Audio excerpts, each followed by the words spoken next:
We'll call the meeting to order. Will the clerk please call the roll? Mayor Johnston. Here. Mayor Pro Tem Haney. Here. Councilmember Blatz. Here. Councilmember Francina. Here. Councilmember Wyrick. Here. Okay, we have a quorum. Bill, will you lead us in the pledge? Okay, ready? Begin. Pledge allegiance to the flag of the United States of America and to the republic for which it stands, one nation, under God, indivisible, with liberty and justice for all. Okay. Move approval of the agenda with the addition of council member reports as an agenda item at the end. With, Second. Move approval of the agenda with the addition of council member reports. I think that's usually after city manager's report, oh, okay. or before, either way. You want to include commission too at that point, if there's anybody who wants? Sure. Okay. So the addition is Council member and council commission. and commission reports. Okay. And I seconded. If there's no objection, the agenda is approved. We have a presentation, Mr. City Manager. Yes, the mayor and I were guests at the Tuesday's Board of Supervisors meeting where the County Board of Supervisors honored a number of organizations and individuals for their help with the response to the massive Thomas fire. We're pulling up a quick clip here that was shown at the beginning of that meeting on Tuesday, and we just wanted to share it for the audience. Again, it takes us back to that fateful day in December when the fire first broke out. So if we can go ahead and show that very quickly, and then we have a little.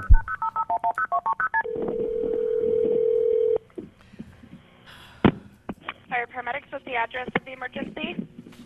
It's in Pagan Canyon. I'm sorry, what's the address? Pagan Canyon in Santa Paula. Okay, There's a brush fire. okay, is that an address? I have the address. I have it.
So thank you again, a bit of a sobering reminding of that week, and for everybody who went through that experience of surviving the fire and dealing with the aftermath and picking up the pieces. It certainly brings back the memories there. But again, there was a large number of individuals and organizations that were honored at the meeting on Tuesday, and again, I was proud to be there along with our Mayor Johnston. And actually, if I could pass this down to the mayor, if he could show this. This was the certificate of appreciation that we received from the board. I don't know if anyone could see that, but that, and I'd like to give, again, special thanks to John McNeil, Captain Fryhoff. It is truly miraculous in many ways. It was miraculous only in the fact that as historic as that fire was for us in this valley to have had the kind of planning, the kind of execution of the plan, the kind of staffing that came from the fire and the sheriff's office to evacuate. I don't know what we ever figured the exact percentage of people who left this valley with limited exits and without, as far as I know, accidents. There were some in the greater area, but the fact that we were blessed here in the city to have lost no structures, no deaths, no injuries, no looting, and that's a credit to our public safety and to all the citizens who live here that stepped up and behaved very well. So, thank you, guys.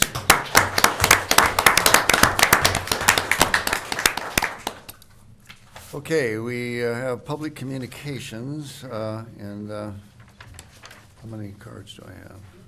Okay, One more for the consent. so I've got 2 on consent now. Do we do the consent as part of the public comment? Okay, okay, Mis- let's, we'll start with, Mr. Mayor, if I could, sorry, this might be the good time to do this before we get into any comments on the consent calendar. I wanted to note that there was an error on the agenda. If you go to page 2 of the agenda, unfortunately, we had the same recommendation listed for 2 items. So if you look at 1I and 1J, one is listed as the consideration of a resolution in support of the Water Supply and Water Quality Act of 2018. That has the correct description on the recommendation below it. Item J, the response to the grand jury annual detention report for 2018, unfortunately repeats the same recommendation. We have talked about this with the staff, with the city attorney. We believe that the description on the agenda for item J is sufficient for the Brown Act. And to my point, if the agenda had been correct, the recommendation for that grand jury would have simply said that the city council consider approving the response to the grand jury annual detention report for 2018. So there would not have been really any further information in the agenda's description. So just wanted to point that out before we went any further this evening.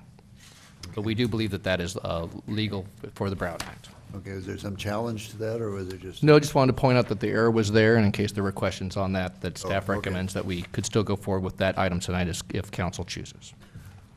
Agreed. Okay, based on the number of cards we have, it appears that we can have our 3 minutes apiece. So let's start with, is it Petrie? Is that right? Yeah, come on down. And I've got Andy Gilman on deck. Hello, everybody. Hello. Thank you so much for your time to the council. Petrie Alexandra Williams, 807 Grand, President of Safety Harbor Kids. We have been serving orphans, foster, and homeless children in our backyard in the county, Ventura County, since 2007. What the kids that we help, without our help, end up on the streets. We serve girls right here in our community that are rape traffic victims from our backyard. It is so important that we help these kids. We have been able to employ our children in local Ojai businesses, bringing to the work pool, breaking the cycle of homelessness, poverty, and prison, giving these kids a chance to have the American dream that we all are here working for. We cannot do it without your help. And so we reach out to the community, to businesses, to donors to help and participate. This last Christmas at the Thomas Fire, we lost pretty much our chance to bring in money because we were under a mandatory evacuation. When I normally would have the place full of volunteers working, we were running back to see if the place was still there.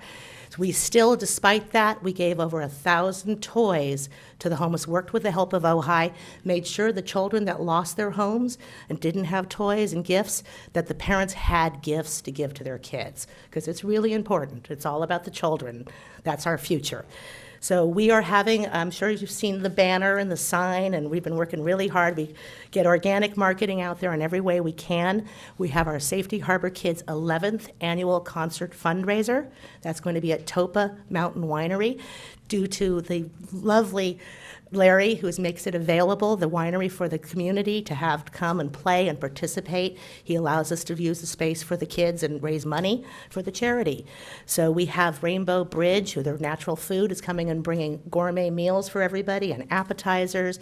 It is going to be one of the best fun parties for a great cause. Everybody is participating. We've got Boku Foods. Larry Wild from Coldwell Banker continues to support every year. Alice from Bamboo Creek. The list just goes on and on. We'll have Dutch there with the cool buzz to make sure nobody drives home that can't. We'll have people shuttling. We frameworks from Ojai Business Center. I have a very, very long list, and I apologize for those that I can't list here because it'll knock me out of my time. But please go to safetyharborkids.org if you'd like to sponsor a child, attend the party, or find out any more about how you can help and make a difference in your backyard. Thank you, everybody, for your time, and have a beautiful day. Thank you. And thank Oh, you. I'm sorry, the most important thing, July 6th at Topa Mountain Winery from 6 p.m. to 11 p.m. on Friday, right after the 4th of July, on Friday when you want to come to a party, come out to Safety Harbor Kids at Topa Mountain Winery on July 6th at 6 p.m. Get your tickets in advance because we will be sold out. Thank you. Okay, thank Have you. a great day. Okay, Andy, and Sean Mason on deck. Thank you. So the more involved I get, the more I realize how much you do, because I see you, and I appreciate it very much. I want to let you know what we're up to in the Agora Foundation. I know some of you know some of it. At a Chautauqua panel about the election, the 2016 election, we had audience members asking about the Electoral College. Why does it exist? Is it still relevant? And we realized there's a huge opportunity to talk about the foundations of our republic. So twice a month, the first and third Thursdays of the month at the Ojai Library, we're having a free seminar on the foundations of our republic. So we've already done the Declaration. We're working through the Federalist Papers. We'll do the Constitution, Lincoln Douglas debates, Dred Scott, and get to Letter from Birmingham Jail. But we have 16 to 20 people coming for that 1 hour, and it's a donor-funded, basically the cost to have us at the library, which is minimal, but I just wanted you to know about it. So hopefully you've seen some of that advertising in town, that's something that we're up to. What time? 12 to 1 on Thursdays. So you would sign up, and I would send you the reading.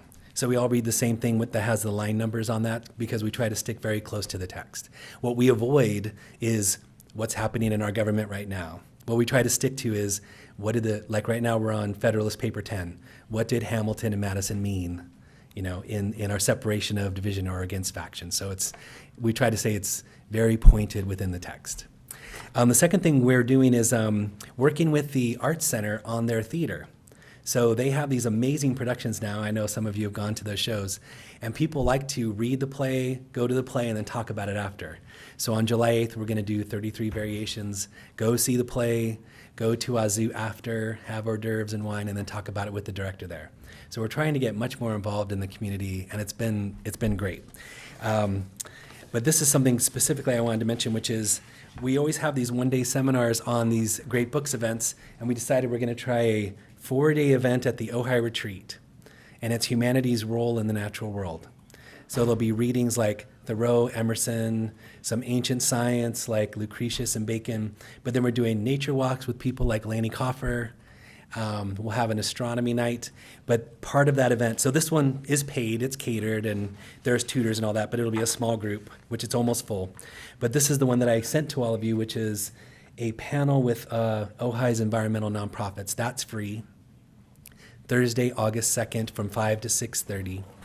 So right now I have it scheduled at the Ojai Retreat, and I just advertised it yesterday, and it's half full already. So I might move it to Matilaha. But anyway, this would be the first time that I'm aware of that.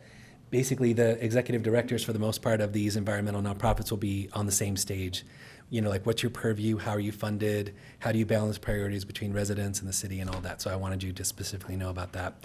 And I wanted to mention I'm working with Andy Cantwell, just to say we have a couple of scholarships for OUSD teachers to attend this 4-day conference. Lastly, September 1st, we're going to have our next Ojai Chautauqua panel on water. So we'll have Callegas, Ventura, Ojai. Where are we at? How's it going? So I'll invite all of you to that as well. Okay. Thank you. Thank you, Andy. Appreciate it. Thank you. Okay. Sean Mason with Melissa on deck. Actually, can we flip-flop that? Sure. We're talking about the same issue. Sure. and- Okay, fine. Thank you. Good afternoon, everybody. I'm very nervous right now, so I just want to be responsible for that my voice will be shaky, and I'm reading directly from the phone, okay? So having been born and raised in Ojai, I know what this community stands for. So I wasn't surprised when I read the City of Ojai values. Those values are aligned with what I envision our community's foundation should be built on. Unfortunately, within our council, these values are being violated by one of its members, and in a way that has directly affected me and No Sovita, the business of which I am general manager. The value at issue is, and I quote, to be respectful in how we communicate with our community, to provide unbeatable customer service, and to be respectful and considerate to all those we serve. The most recent occasion this value was violated was this past Sunday by Councilman Wyrick. On Sunday morning, we were playing music in our back area, which is next to Councilman Wyrick's home. We considered the city ordinance to make sure we played it during the appropriate time frames and that it wasn't too loud. At about 11 a.m., Councilman Wyrick came to our place of business, entered behind the counter into an employees-only area where I was working. He pointed his finger at my chest, almost touching me so close that I instinctively put my hands up to keep him back, and with a forceful and raised voice began demanding I turn the music off. Mind you, this was during a very busy Sunday morning at NOSO. Almost every seat was full and there was a line out the door. After he left, I turned around in shock, trying to compose myself, and continued to work. Multiple witnesses began asking me if I was okay, who was that guy, and what just happened. After processing for a moment, the tears of frustration, humiliation, and disappointment in myself for allowing someone to speak to me like that came on, and I stepped outside. After considering what the impact of reporting this would look like for us, we chose to file an incident report to the Ojai Police Department. The police officer asked me why I didn't report this when it happened. I said, because he's a councilman. The officer looked at me and said, I don't care who he is. He had a point. I realized in that moment I had diminished myself by thinking that because Mr. Wyrick is a council member, there was nothing I could do. I felt ashamed at myself that I had justified that it was okay to be treated badly because someone held a position of authority. In 2014, there was an article written where you stated that you were running to ensure fair and consistent treatment of all citizens. I'm a citizen of this community, and I have been for my whole entire life. I considered doing nothing, but then I decided that not speaking up would have a deeply negative impact on myself, my customers, and my community. Your behavior was unacceptable. With that being said, I request some action be taken consistent with the city's values to ensure that this kind of behavior doesn't happen again. We are an international city of peace. I expect nothing less, and you shouldn't either. Thank you. Thank you, Melissa. Sean Mason with Leonard Clape on deck. Hi, thank you, and thank you for being here. So I'm here as the owner of NOSO Vita, an Ojai business. And as Melissa shared with you, I'm here to address Mr. Wyrick's behavior. So Mr. Wyrick is both a citizen of Ojai and he's a council member. If we were just talking about him as a citizen, then we would have left it at the police report and be done.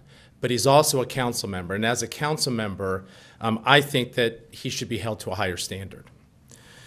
So the second, so this is the second time Mr. Wyrick has come into NOSO and expressed his displeasure with us in what I characterize as inappropriate, irresponsible, and inconsistent with the city council's values. I expect that Mr. Wyrick will say, from his view, we were violating something that we were legally not supposed to be doing. While that's never been confirmed whether we did or didn't, for the sake of my comments here, let's just accept the fact that that's true. That we did that, and the way Mr. Wyrick came and let us know are two different things. So the first time it happened was about a year and a half ago. We were installing our bike rack, and that was also on a weekend. And at some point, he came over, and in almost the exact same manner, although probably quite not as intensely, he expressed his displeasure with the fact that we were doing that. The second time was this last Sunday. I wasn't there, but when Melissa shared with me that night what had happened, and she didn't tell you this, or she may have said to Tier, she had to leave. We were busy. She's our general manager. She was so impacted, she had to leave and go out and back, cry, because of how she was impacted by Mr. Wyrick's behavior. When she told me about this, my immediate reaction, I wanted to go to his house, pound on his door, and tell him exactly what I thought. But I didn't do that. Why? Because that would have been inappropriate and irresponsible. And then there's another recent incident that happened after the Thomas fire where Mr. Wyrick is shown on videotape, I think it was out over by El Rancho, conducting himself, and whether he was right legally in a way that seemed to be inappropriate, irresponsible and inconsistent. So I only bring that incident up to say that there seems to be a pattern of behavior here. And while I'm no expert, I'm not a psychologist or psychiatrist, it occurs like there is either an anger management issue or something, that ought to be somehow addressed. So why am I here tonight? To directly let you know that as of right now, you are not welcome at Nosa Vita. And listen, so I, for one, I have made mistakes and have done things that have been inappropriate. And so I completely believe people can learn and grow and develop from things that have happened. So I am more than happy to welcome you back, but I need to see 3 things happen. I would need you to apologize to Melissa directly about the impact you had on her on the way you behaved. I would need to get a letter from you to us apologizing for your behavior. And then second, I'd need to know that you were taking some kind of either anger management class or what I write down, sensitivity training class. Because you haven't apologized, it leads me to think that you don't think that what you did was out of line. And it's just like, you know, as Melissa said, it's just not acceptable. So thank you for your time. I appreciate it. Thank you, Sean. Leonard Clafe with, let's see, Robin Gerber on deck. Excuse me, Leonard Clay, 412 North Fulton Street. Thank you for this opportunity. We all have had the opportunity over the past few days to watch with what I hope is horror at what has been happening on our borders with children being ripped from their parents and being held in facilities where the parents don't know where the kids don't know where their parents are. This Saturday, there are demonstrations in hundreds, if not thousands, of cities around the world protesting this policy. If you find it as horrific as I hope you all do, there's a demonstration at 11 o'clock in Libby Park here in Ojai. I hope to see everybody in our community there. Thank you. What's the day again? Saturday, 11 o'clock, Libby Park. Okay, Robin Gerber? I'm here for item 3, sorry. Oh, for item 3, okay. I had a consent? It says item 1 on it, so. Oh, just a second, Robin, okay. Item 3, I'll make that change, okay. I've got a card from Bill Miley with Kimberly, is it Carr? Kimberly Carr on deck, okay. Bill? Kimberly Carr is for H. For the record, I'm Bill Miley. I live on North Signal Street. This has to do with item G on the consent calendar. And it has to do with the drainage master plan update in the RFP. Relative to stormwater storage, I don't see that necessarily in this RFP. So my comment to the city manager was, in reading the administrative report on the RFP, I don't see any requirements for reviewing the work of the Sierra Water Progressive on recharge analysis or straight recommendations for adding bioswales to city locations. Did I miss it? Thanks. Okay, thank you, Bill. May I interject, Matt Johnson? I wanted to, we're going to request that G, H, and K be pulled from the consent. Okay. For further discussion. Okay, so, Yeah. so should we deal with that?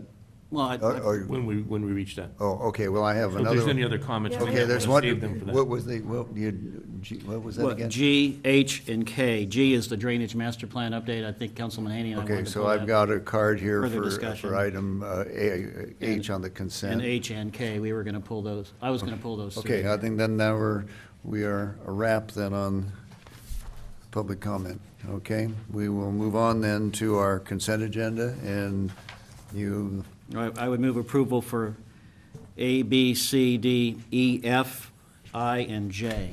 Okay, second. okay. I and J. Okay, so that leaves what, H? Leaves No, G, H, and K out. G, H, and K, okay. Okay, is there a second to that? Well, I guess we don't need a second. I did, so then- I seconded. Yeah, okay, no objection, so ordered. So do we have a motion, we don't need a vote on that, do we? Okay, that's taken care of. Now do we want to go to the 3 items? Right. Okay. Mr. Mayor. I have one card. We do need a vote on the consent calendar, please. Oh, you do? Yeah, Oh, we didn't roll hear that. call? To approve it, yeah. Okay, Okay. Mayor Johnston? yeah. Mayor Pro Tem Haney? Yes. Councilmember Blatz? Yes. Councilmember Francina? Yes. Councilmember Wyrick? Yes. Okay, so we've got 3 items pulled, and I've got 1 comment card. So we take the comment first, or does the council want to speak on Let's the? let the comment come. Okay, I've got Kimberly Carr. Kimberly, are you out there? Yeah, come on up. Hello. Yes, my name is Kimberly Carr, and I represent tipsfromsurvivors.org. I am from Northern California, and I have volunteered in disaster relief for the last 3 years in a row. The time to develop a housing policy, sorry, let me back up. Last year, Sonoma County lost in 1 day what it took 7 years to build. The time to develop your housing policy is not 2 months after your residents are displaced, which is actually quite common. The time is right now. I'm grateful to see a city council that is being proactive on finding common ground on tiny home policy by weaving this type of housing into the fabric of your community. FEMA and insurance companies will not help you as much as you would like. In fact, aid from both resources is declining significantly. Okay. You can create resilience with your choices as a consumer and as a community.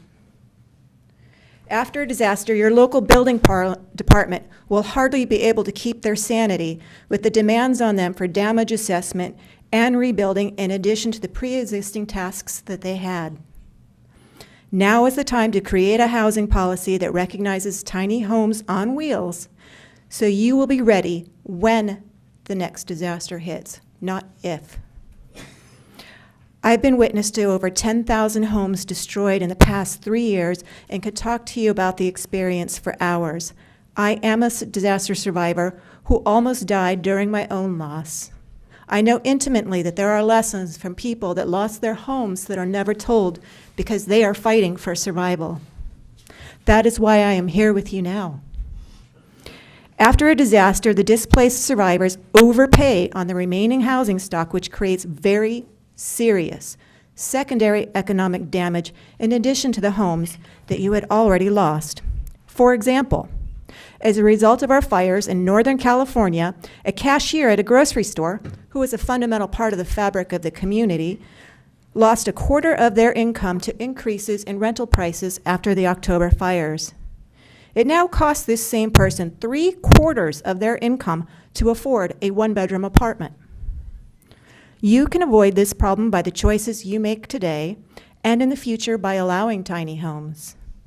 Furthermore, after a disaster, rental properties are almost never rebuilt. Investors cash out and buy elsewhere. By empowering homeowners, you can get an immediate housing unit, and after replacing the primary, there would be 2 housing units where there used to be 1. Do not count on group encampments of any type anywhere after a disaster. There are very critical reasons why I say this. Okay. Empowering your citizens with emergency housing options like tiny homes on wheels empowers landowners to create emergency housing immediately. Your time is up. Are you about to conclude? Yes, I am. Please. I did my best to try and get it down to 3. No, but I have something that I was working on all day for you, and I'm about to tell you about it. 3 minutes in the public comment. Okay. Thank you. So this optimizes your tax revenue, reduces potential for real estate price increases, and helps your community stay together and create stronger bonds by sharing the recovery experience together. These disasters we experienced in California can be a gift if we use these past disasters to create resiliency and be innovative. I created a special web page today for you that I really encourage you to take a look at. It covers questions about building code. I think your time is up. Can you please give the website address, because your time is up, but if we have that, we can follow up. Okay. The website is tipsfromsurvivors.org/Ojai. Again, tipsfromsurvivors.org/Ojai. Okay. Thank you. You're welcome. Thank you. And I have some cards. Okay.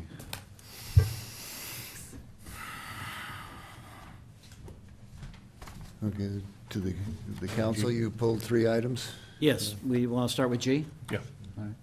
Did you want to lead out, or did you? Yeah, I just wanted to I had some comments, but, you know. Just some simple comments. In the project objectives, it states identify existing drainage systems inadequacies and deficiencies, propose a planned program for drainage facilities required in city to provide a reasonable degree of protection from flooding, develop a priority system for planned programming, assist in developing a funding mechanism to pay, and I wanted to add one last bullet point, and that's facilitate stormwater capture and aquifer recharge enhancements as part of the project objectives. Mayor Johnson, I could, if I may, I want to just amplify and extend what Mr. Miley said, what Mr. Haney just said, because I think the reason that Councilman Haney and I wanted to make sure that there was time for council to review the drainage master plan is because we wanted to make sure that it incorporated paradigm shift about how we think about flood control and drainage. It's not something to be get rid of, it's it's an asset to use. It's an asset to capture and help and recharge. And I think that what we were hoping for was that the entire RFP would incorporate that paradigm shift, which I think everyone understands is pretty essential to looking at how, it's one of the many ways we look at water differently. We're not, the aspects or the allusions to stormwater retention in here are pretty much afterthoughts. They're not built integrally into the RFP. It's still primarily, how do you get rid of it? How do you get rid of the water? Is sort of the paradigm logic that's in this RFP. And I would just like to see the RFP redone to incorporate stormwater retention and capture as an integral function, not as an afterthought, where we identify as area-specific potentials in terms of underlying geology and soils composition. We looked at how we integrate and evaluate all of our storm channels, and we just look at this as a different approach than the traditional, hard bottom, channelize the streams and try to get the water out of here. That's not the approach we should be taking anymore. There's nothing in here about restoring habitat in our stream channels. There's nothing about, and specifically about integrating, I'll say for the last time, the whole approach of looking at stormwater as a resource and not as a waste product. So that's what I'd like to see in a redo. Yeah, when the city, is there anything else from the council? The city manager would like to weigh in on that. What is the impact of what is being suggested? That this be modified, be sent back, be modified? Yeah, with a different paradigm premise than is incorporated in the current RFP. If that's council's direction, we can certainly readjust that, refocus that, and bring that back.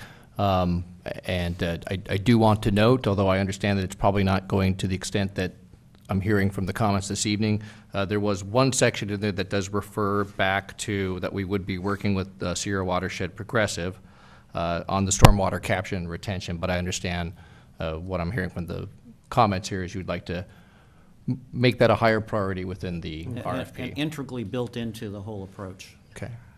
Mr. Grant, do you have any comments or issues with that before we? Well, I'd like to suggest that we wait for the stormwater progressive, the Sierra Watershed Progressive study, because they're going to be doing a lot of this work. Instead of having two consultants overlapping and uncoordinated, it'd be better to see what they come up with and where they go with this, because we could have the two of them working in parallel and kind of spending a lot of cities' monies and efforts. One of my suggestions is bring SWP basically into the consultant team in an integral fashion, but your approach would work as well. Mm-hmm. The urgency of this is limited. I mean, it's a 1978 study. It'd be nice to get it done. It is more focused on flood control and so on, but the stormwater capture is an approach which is evolving nationwide, and it'd be ideal to see what they have as as concepts that we can integrate into it. And they also are looking at grant opportunities, so if there is money that we could help fund this, because it gets expensive quick. Yeah, we might get some help if we change the focus. Right. Mayor, that's why, Greg, I just wanted to make sure that it was listed in the objectives, which it wasn't. And I did see in the considerations that you did put Sierra. It is. That's what Steve was alluding to. But again, there's no description as to what the relationship is. So if you're going to do what you're saying you're going to do now and let them go first, that's fine with us. I just still feel in the objectives that we need to list that stormwater capture and aquifer recharge is a priority in this community. Mr. Mayor, I saw them as two distinct things, but I guess now listening to my colleagues, why do you need to do two of them?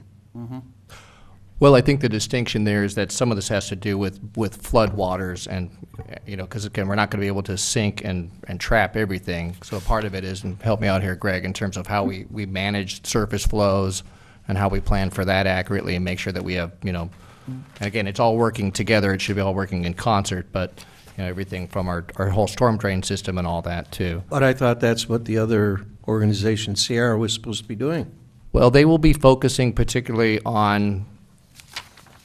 They will do their analysis, and then they will, from that, if we go to the second phase, they would be looking at potential projects where you could actually do the stormwater recapture and recharge and all that. Some of those projects could be identified as city projects. Some of them could be identified for other entities as well. But I don't think that would go so far as to be able to address the storm flow and the update to the drainage plan that I think we would be looking. So we might be able to scale this back. Well, to me, a perfect example is, the paradigm I'm thinking is that you try to maximize stormwater capture and recharge as compatible with flood control, when you get past the thresholds. Where you're maximizing stormwater capture and recharge compatible with responsible flood control. And a perfect example is the channelized streams that can be soft-bottomed, and the technology for that is increasing rapidly. Or it could be incorporated with stormwater recharge right in the stormwater channels. It doesn't impede the flood control capacity, but it gets more of that flow when it starts into the ground as opposed to just sending it down to San Antonio Creek. I think that's the difference that I see. Yeah, I think it can be integrated, and like I'm saying, this approach is evolving out there so that when you, but the old school, absolute old school, is to do a drainage plan. Can we handle a flood and get rid of the water?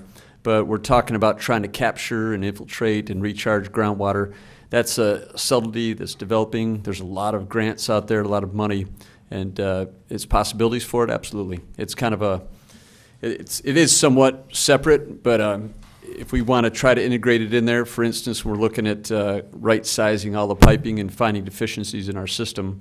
You may be able to do concepts like they've done at Miners Oaks, where you divert water into stormwater infiltration areas, or even down at there's some recent emails with council that discussed, infiltrating gutters and pavement and so on. And those are expensive, and I think SWP is great at obtaining these grants and identifying which ones we have good opportunities for.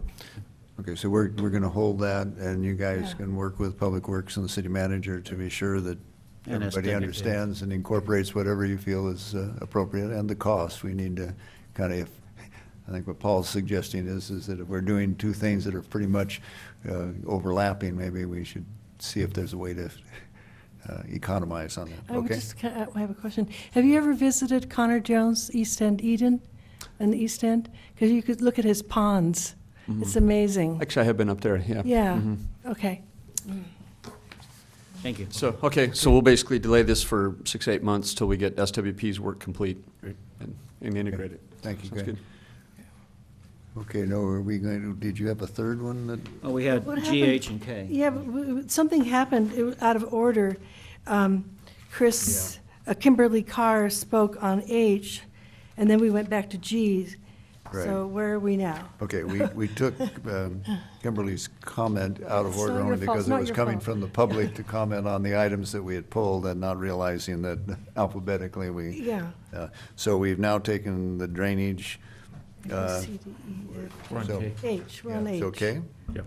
We're on K. Yeah, no, did you pull H? Yes, we pulled H. Yes. Kimberly Carr spoke on H. No, that's correct. She spoke on it, but did you pull it? Yes, I did. Yes. Okay, so do you have something? Yeah, I you wanted to speak to H, okay? And I just want to point out something that I find troublesome. And that is that we have the status update here in the consent agenda.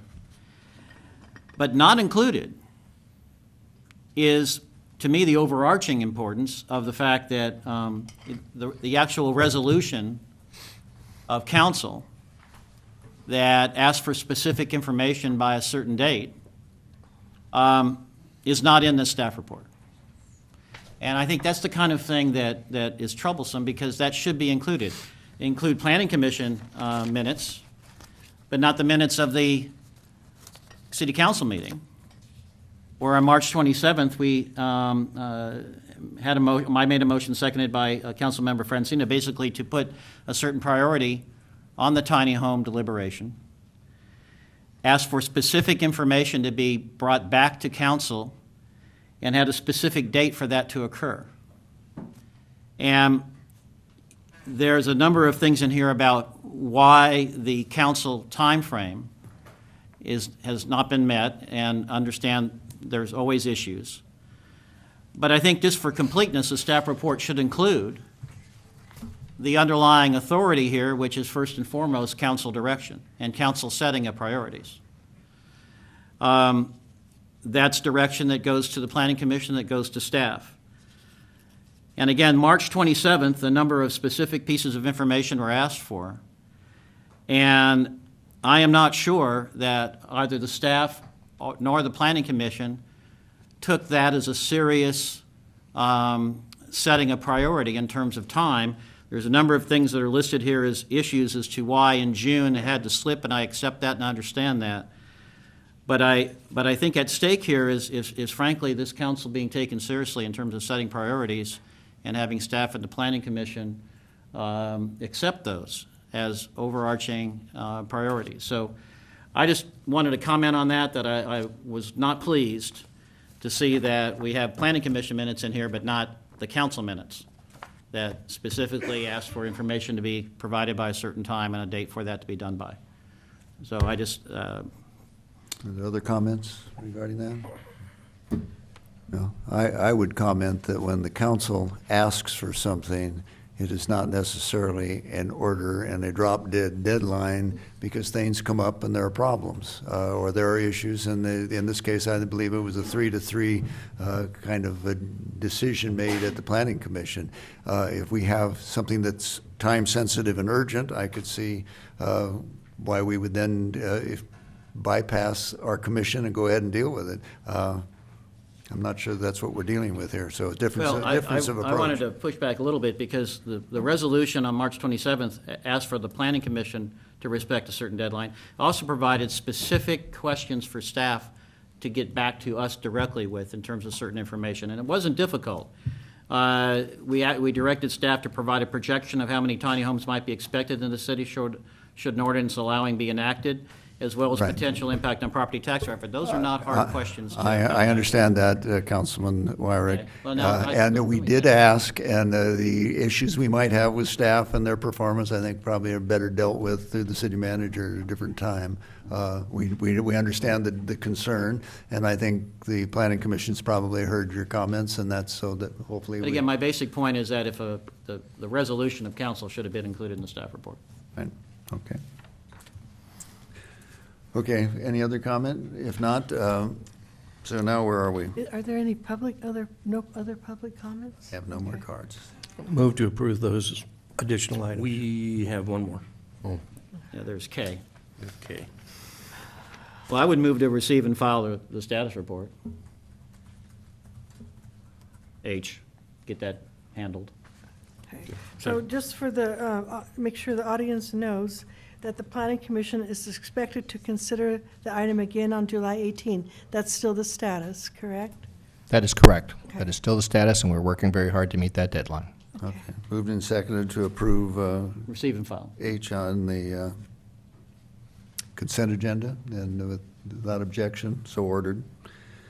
Now, what other items do you have? We just have H. We have K. K. K. H and K. We did H is A. done, so we're on K, Mayor? Okay. And it's the road rehabilitation project and change order. My concern is that we've received a lot of complaints about the curb extensions and that we're gonna be doing more. And I just would like to put a hold on them. Unless, Greg, did you want to come up and talk? Unless you've, I wasn't aware of a lot of complaints. I was aware of one person over in the Crestview that spoke up in front of the council and one other person on Blanche. But I'd say the majority of support, we've heard a lot of support out in the street and emails and so on. We've heard a lot of people being appreciative of the complete streets measures. We're making the bike crossings safer. This we're really talking about the bike crossings at Montgomery Street, which I think is accepted as a very dangerous bike crossing, and also Country Club Drive, and also Bryant Street. So Montgomery being the key one there, we would put the curb extensions out, integrate it with the sidewalk extension we're planning to do for that last part of South Montgomery. Mayor Johnson? I think the issue is design, and I think that the concern that Councilman Haney are not the functions, but the fact that we seem to be making mistakes, or at least we seem to be doing design issues that repeat mistakes. We don't seem to be, it's the quality of the design that's the issue. In particularly very acute angles rather than softer angles. I guess what I'm trying to say is that I'm not comfortable approving the curb extension part either, unless we have a chance of maybe the council having a little review or a chance of a presentation of what the design's going to look like. Certainly we could go down that road. We've got Southwest regional expert in traffic control that designed these, as well as the local expert. So they've got their input. I wasn't aware. I know we've dealt with you folks on these quite a bit in the field, so I'd be glad to modify the design as necessary to make them, review, improve a them. chance for us to Sure. give us the council feedback. What's the timing on this, Greg? Well, we Sooner- have an sooner the existing better? contract we're trying to take advantage of, and so we could get it back, for instance, July. I don't know if we can squeeze it into that agenda, but it would be, I guess it's a discussion item where you bring it back and actually look at it publicly, or if you have a committee that looks at it separately, or whoever. I'm not opposed to you putting it in the consent. Give us a diagram. Yeah, Let's but- show the Yeah. public what we're doing on that street and how it might impact them, and what your design concepts are. Right. Yeah, It's easier to do it that Okay, way. my question of you is, what is the timetable in order to take advantage the economy of combining contracts or whatever you're doing? Do you have time to do that, or is? It's pretty tight. I guess the July 10th packet goes out a week from today, and we might be able to pull it together for that. And then if we don't do that, we miss, there's no meeting in 2nd July, so it goes out to August. So it's pretty tight, but it might work. So the designs aren't done yet? The design would be to duplicate what we have at Bristol and at Blanche and at Ventura Street. So those are the designs we have. I wasn't aware there was issues with that. Yeah, and I would a underscore. lot of concerns there. I think we need to see the design. Yeah. and I would like to bring this to the Complete Street Committee for discussion. This would be appropriate. Okay, well, I'm So- going to make a motion that we approve it, because I don't think we should be redesigning and engineering things at council. If I have a second. Second. Okay, we have a motion and a second. If further discussion, we've heard some of it already, so maybe the motion won't pass, but I can certainly bring it back with the concerned parties too, to discuss it in the field and so on, to try to correct issues that you feel are well, happening. if it can be done, but when we're starting about referring it to complete streets and everything. No, start- I don't mean that, but if we were going to be discussing it, I should make the Complete Streets Committee aware of it. That's Okay, all. as long as, No, I don't want to do, This is a change order, remember. This is Yeah. not part of the basic contract. This is a change order. right, but we do need to get some of these things taken care of, and not by committee continue to second-guess the engineering department. I know that there's been some concern over it. I went over and took a look at the one at the Crestview, and I can see why it's a change and people think a little differently. But there isn't the difficulty of getting cars through there. It may, it's just a change, and maybe for the better. When you're talking about 20 is plenty, that's going to be a whole lot more dramatic than what we're doing here to Yeah. calm traffic in these really hazardous crossings. It's very easy on the Montgomery one to not see the people, and when people are visiting the town and don't know what they're doing and come right in on their bicycles straight out into traffic while somebody's zipping home from work, we're going to have some serious injuries if we don't get that taken care of. So, Mr. Mayor, yeah, Paul. I just have a question. If we aren't able to take advantage of the economy of scale by doing the change order with the contractor, you're asking, I think, for $28,000 or something here. What do you anticipate the additional cost to be? Well, at that point, I think it'd be best to move it to, we have a paving project late next summer, so basically delay the work about a year. I don't like that, delay it for a year. Okay, well, why don't we, let's vote on my motion and see whether it's got any support. This is to approve this. Can we have a roll call? Mayor Pro Tem Haney, No. Councilmember Blatz, Yes. Mayor Johnston, Yes. Councilmember Francina, Yes. Councilmember Wyrick. No. Okay, motion carries. Just as a post note, I'll make sure I work with the two councilmen to Yeah. try to, Okay, yeah, if there's if we need anything we can do outreach to or make it otherwise, yeah. better, but without, Yeah. Yeah, without delay. stopping the project, okay. Very good. Okay, do we have any, did we get all three of those that were pulled? Yep. Gail? Did we approve G? Yeah, I didn't think, did we? It says they haven't done Let's double check. I thought we talked remember about it, doing but I G. don't remember the motion. So- No. Item G, staff was given direction to wait until we get the response back from Sierra, and then Okay, once so we'll in the reevaluate that. absence of and- doing anything differently, then, okay, Right, well- it's delayed, it's continued. Right, we'll put it on the list to come back to council once we've heard from the Sierra report. Okay. Okay, I would like to make one explanation. I see a lot of faces in the audience that I should probably said this at the beginning of the meeting. When we take public comment, I can remember sitting in the audience, making statements and getting no feedback from the council. That is not to be interpreted as the council not listening under public comment. Since it's not on the agenda, we're not supposed to be engaging in or taking any action. So those people that who are here this evening and made their comments, there will be follow-up. So just wanted to let everybody know in case you were not familiar with the process. Okay, we are on to, the number 2? Public hearing? Update of users' regulatory fees, and I guess we want to start with the staff report? Yes, thank you, Mr. Mayor, members of the council. This is a public hearing to consider the update of the city's user and regulatory fees. We're recommending that the council open a public hearing, receive public comment, and then also recommending the council adopt a resolution to update the master fee schedule. Here this evening is our finance director, Rudy Livingston. And Mr. Livingston, if you could introduce our consultant, who will be giving a brief presentation on the process that we went through. Welcome back, Mr. Manson. Mayor, can I ask, before we start, can I ask you a Go question? ahead. I would personally like to pull this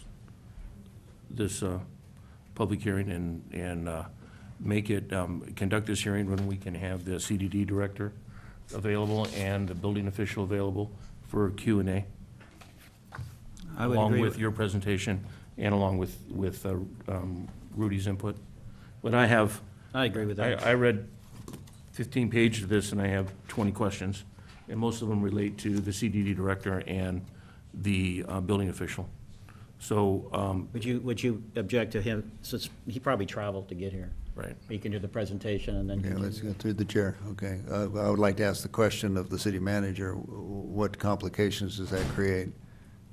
Timing or? It would simply delay an update to the city's fees. The council's under no obligation to update its fees. It would just potentially delay when we could start collecting increased fees, depending on which fees the city council chose to increase and by what amount. So, Okay, but is there a need to do that on a timing thing at the beginning, say, of a fiscal year, or? No, Not no. in this case? No, and in fact, in this case, if it would have been adopted tonight, the new fees would not take effect until August 25th. So we were not trying to line up with the July 1st start of the fiscal year. So we could consider this at a later date. What is the council's pleasure with regard to the presentation tonight? Is that going to create a problem? I would like to hear the presentation. Oh, okay, so you No, got. yeah, I didn't know if we were going to agree to pull it, that I didn't want to waste your time. Okay. But great. I'd be more than happy to hear it. We may proceed, or do you? have- Thank you, and I appreciate that from council. Yeah. Mr. Madsen did make some arrangements to be here, so thank you. Yeah, the city, we engaged Mr. Mattson to come in and look at all these fees. He started off a year ago and looked at the other fees that the city has, the administrative and that. And we felt that it was time that we needed to upgrade the the planning and building fees, and so we started that process, and we've been working through this process. Mr. Mattson he has a lot of experience in this area for many years. I personally worked with him for at least 6 or 7 years with another city in here, doing several fee studies, and he has a lot of experience in the area.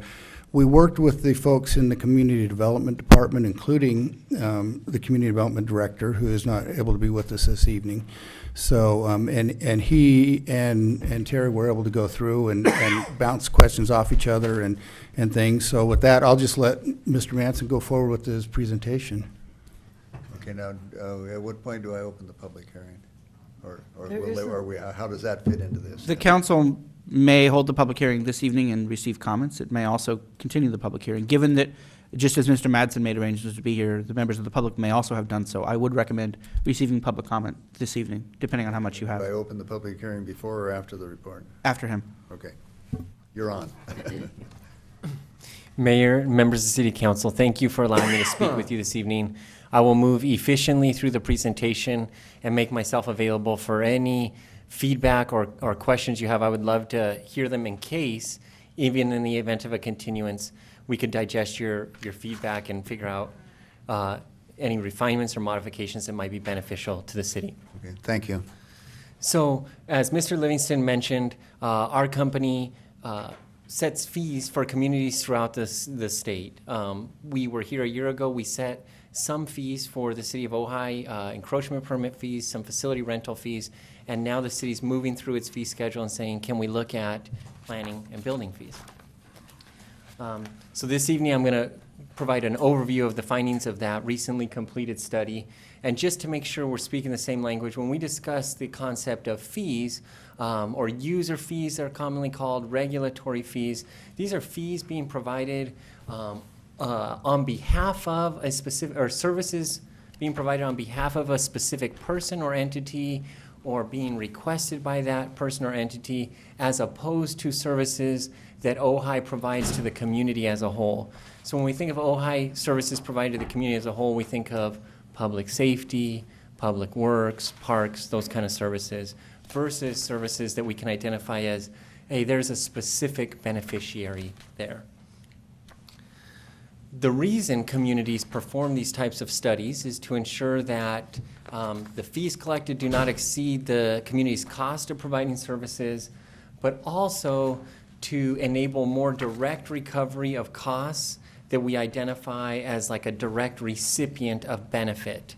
So, as communities grapple with this idea of more and more competition for general fund resources, they say, if I have a service that is providing a specific benefit, can I find a specific revenue source to fund that service and leave as much available general fund revenue sources available to fund services that have a more general community-wide benefit?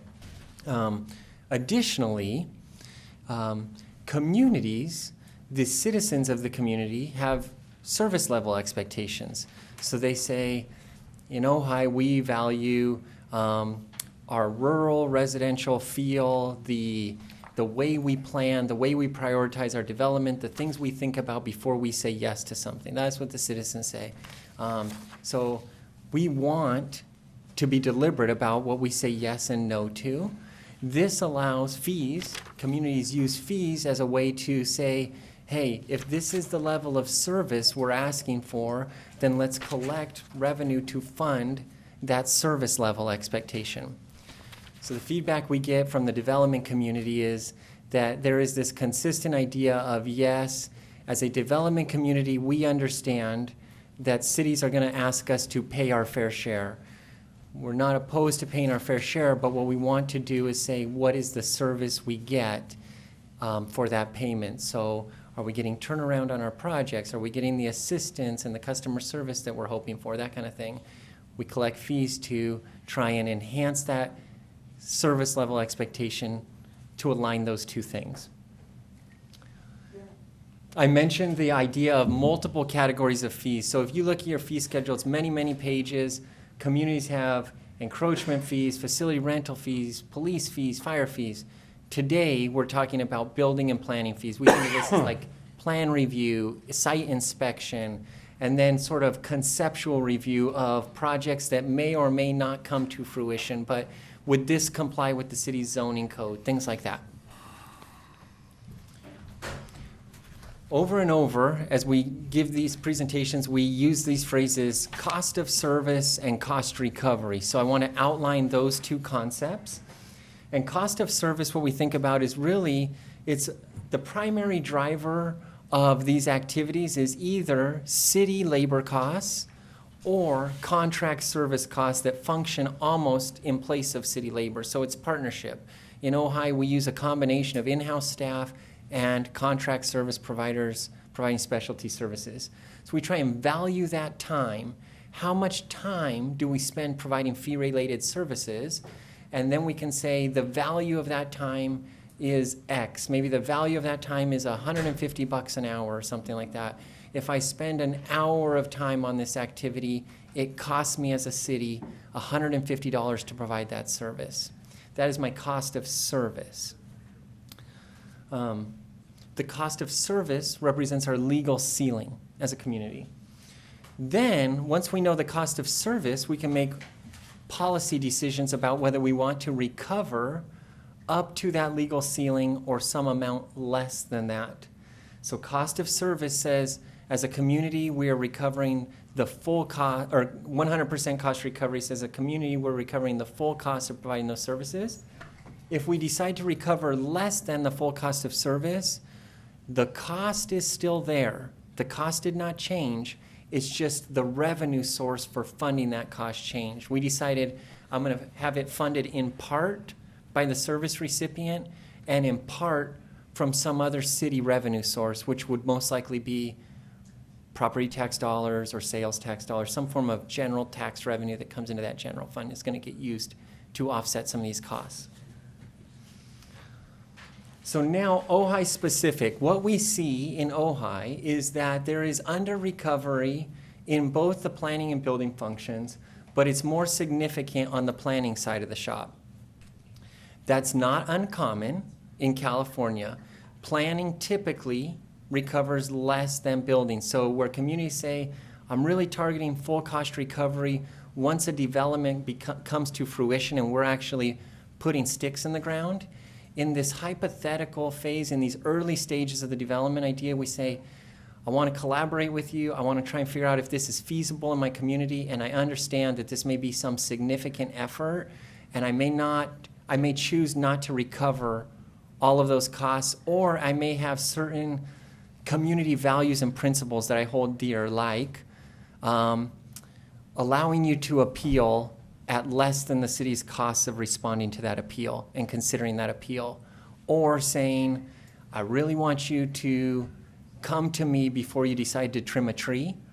And I know it takes us a long time to decide whether to allow it, how it should look, but I don't want to ask you for all of that because I'm worried you might try and do it on a Saturday or something like that. I'd rather have you come in the door and come talk to us so we can get it on the right page, those kind of things. But I will say, even though throughout the state I do see planning at less than full cost recovery, I would say in Ojai I'm seeing lower than I'm typically used to seeing. And it might be because it's been a while since these fees were examined, but I think if you looked around, you would say, okay, our numbers are lower than what we're typically going to see. We worked with the community development director and walked through some scenarios, and we worked with your permit staff and walked through some scenarios, people with institutional knowledge, and received their feedback. And what we talked about was, hey, we do think there needs to be our recommendation is obviously it's your decision. But if we walk in here and say, let's have some sort of conceptual plan for you to consider, our idea was let's move to increase that cost recovery in certain specific areas and continue with our community values in other areas for like maybe minor projects, mom and pop type stuff that still takes the city a significant amount of time, but that we say, hey, I'm not going to ask you for all of it because I worry about the pushback of going from 20% cost recovery to 100% cost recovery overnight. It might be too radical. And so that's the kind of feedback we receive from the community development director and your permit technician staff. And so we said, let's phase it in. But the idea is, for many of your projects on the planning side of the shop, they are intended to actually recover the full cost of service via an hourly billing methodology. So if something is complex, we do actually want to recover our costs, and we say we're going to collect an initial deposit, and we're going to bill against that deposit. My belief as a practitioner is that if we got more efficient with our billing and our timekeeping, and we really did bill against these hours that we're putting into these significantly complex projects, we would enhance our cost recovery just by saying, this fee really was intended to be full cost recovery. I just need to start charging you for the hours we're working on. So I think it will take some time. We were conservative. We didn't believe that it would change overnight. We said, let's grow into it.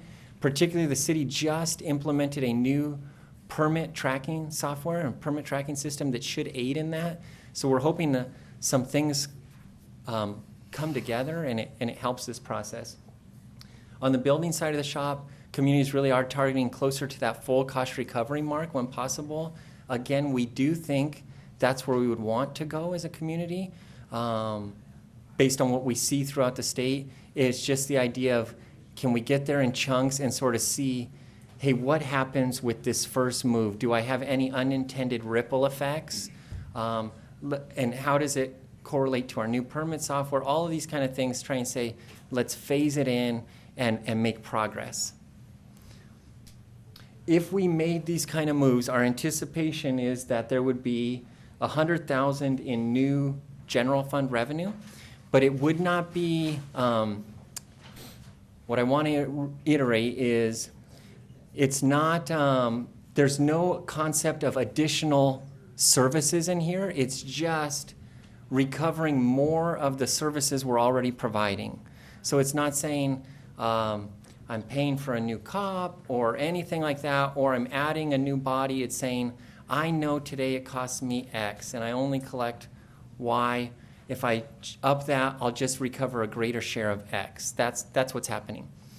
I mentioned this briefly, and then I'm going to wrap up here, but the idea of your admin report shows 20 or 30 different individual line items saying, let's keep minor concept review at a reduced rate, minor design review at a reduced rate, let's take these things to full cost recovery, those kind of things. Those are outlined, but I didn't want to be long-winded here. Things like appeals, those kind of things we're saying continue to subsidize. The more complex stuff is where there's this idea of targeting full cost recovery. Historic designation and preservation, continue to subsidize that is the proposal before you. Working with the new community development director and the internal team to improve those billing procedures for deposit-based fees. And then finally, the idea of building fees. So we presented a couple options for modified building fee structures. There would be the idea of revenue neutral, so there wouldn't be a difference in revenue, it would just be different structurally. The consensus was, hey, we just went through 6 months of permit software implementation with a offsite consultant building our tracking system to match this fee structure. This fee structure does go towards proportionality, where less complex projects pay lower fees than more complex projects. So we said, let's leave the fee structure structurally and just modify the underlying fees, but that should save a lot of consultant costs in sort of rebuilding this permit tracking system. So if you did decide to move forward with a public hearing, what would happen is you would open the public hearing and then consider adopting the fee resolution. But this concludes my presentation, and I'm available to receive feedback. Okay, thank you. Is there any question, Bill? Couple questions. One is the deposit fees. Yes. There were no scaling at all. one example might be a request for a city attorney opinion. I think it's $10,000. Yeah. No distinguishing between whether it's a very small, minor opinion or a major opinion. Yeah. I have some concern over lack of scaling in deposits. And that's combined with what I hear a lot from citizens, that the billing accountability they get for, after they put in a deposit for the, and you touched on that, that it's sort of inscrutable. They can't understand how, they don't feel like there's some accountability for how the hours are billed against their deposit. So that's just a couple of questions I have in my mind, in that the deposits are just one size fits all, no matter what the scale of the issue, I'm sorry. I can respond to that if you'd like. If you look at the proposed fee schedule, there is scaling of the deposits depending on the fee category you're examining. So you see for city attorney review, you're right, it's a $15,000 deposit. No matter what the issue is. Correct, but if you go down to conditional use permit, there are 4 different categories of conditional use permit depending on the type of conditional use you're requesting, and the deposit ranges from $3,500 to $2,000 to $500. So we did attempt to scale, and we did attempt to create additional subcategories where warranted. The idea behind a deposit should be that if we don't bill against it, you get it back. So we're hoping that a deposit is not considered a flat fee. If it's a flat fee, it should just be a fee, not a deposit. And I think that's the concern. People feel that they put up the deposit, they don't really see a clear accounting for how what's billed against that. Mm-hmm. And so they think, well, the city has a incentive just to, Get to that run the number. hours up, Yeah. And so whether that's true or not, it's a perception that's out there, and that's one of the reasons I brought up the issue of scaling deposits a little bit more finely, but we're not going to act on anything tonight, I don't think. The second question I have is, what's the process by which cost of service is calibrated for best management practices and productivity across different jurisdictions? So I think I follow. You tell me if I'm answering you in detail enough. I think I'm going to go down the right road. What we do before just deciding what our cost of service is we work with staff and we work with consultants, and we say, let's say you are a full-time body at the city of Ojai.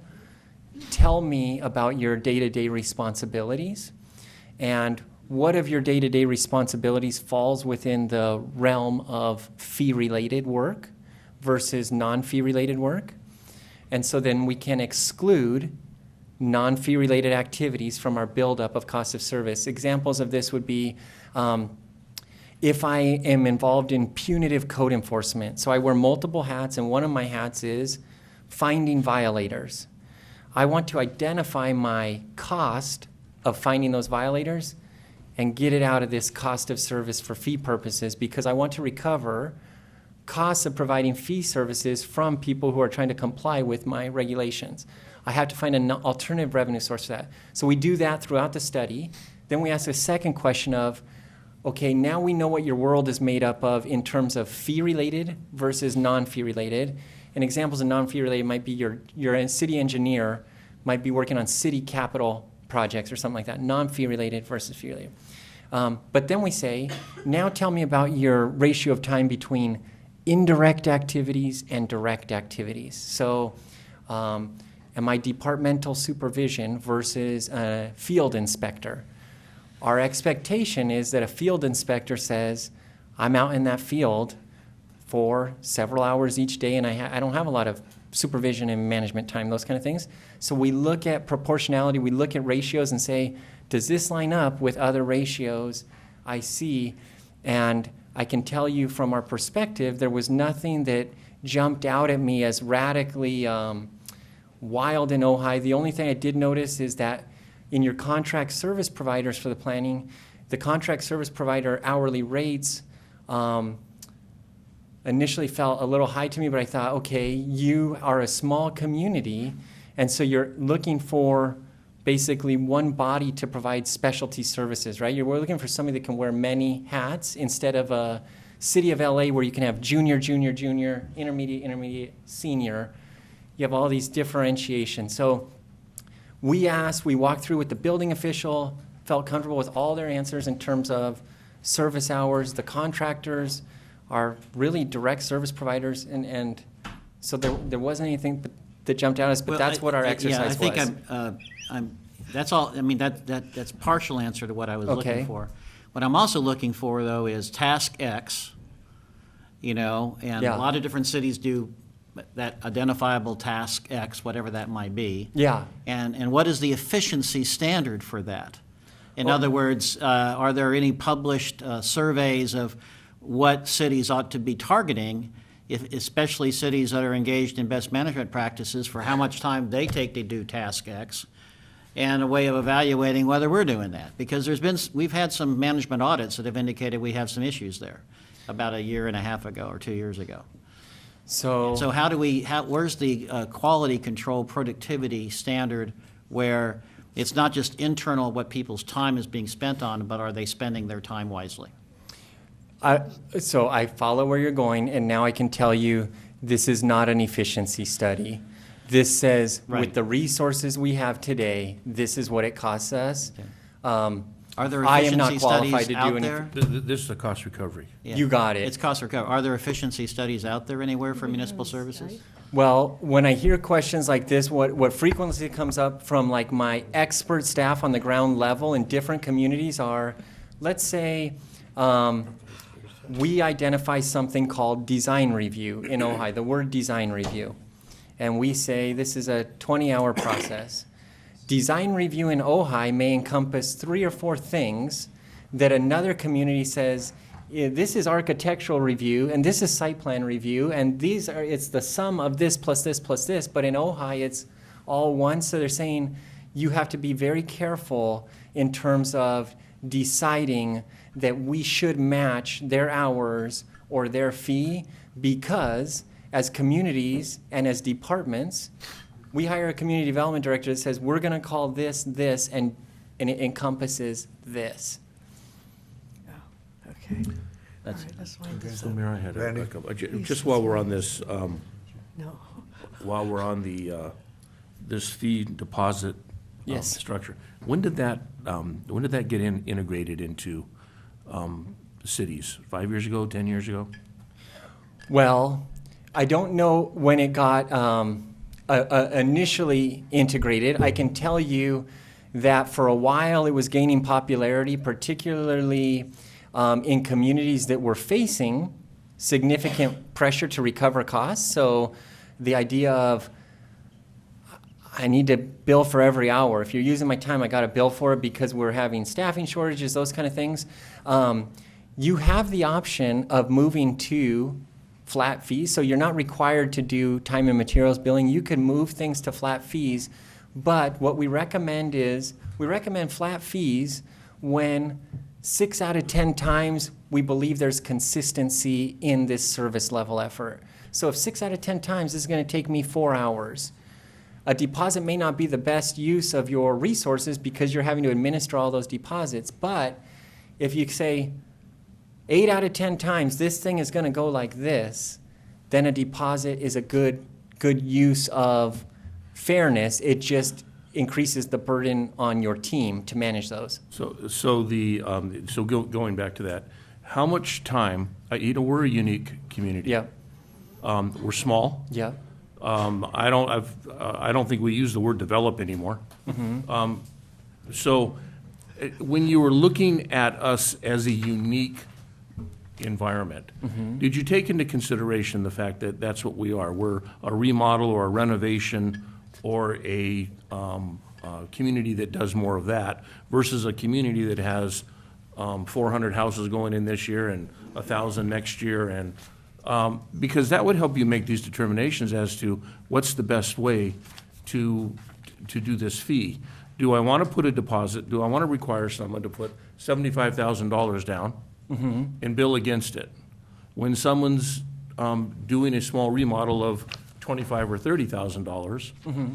okay, Now we're telling you, well, put this chunk of change over here and trust us with it.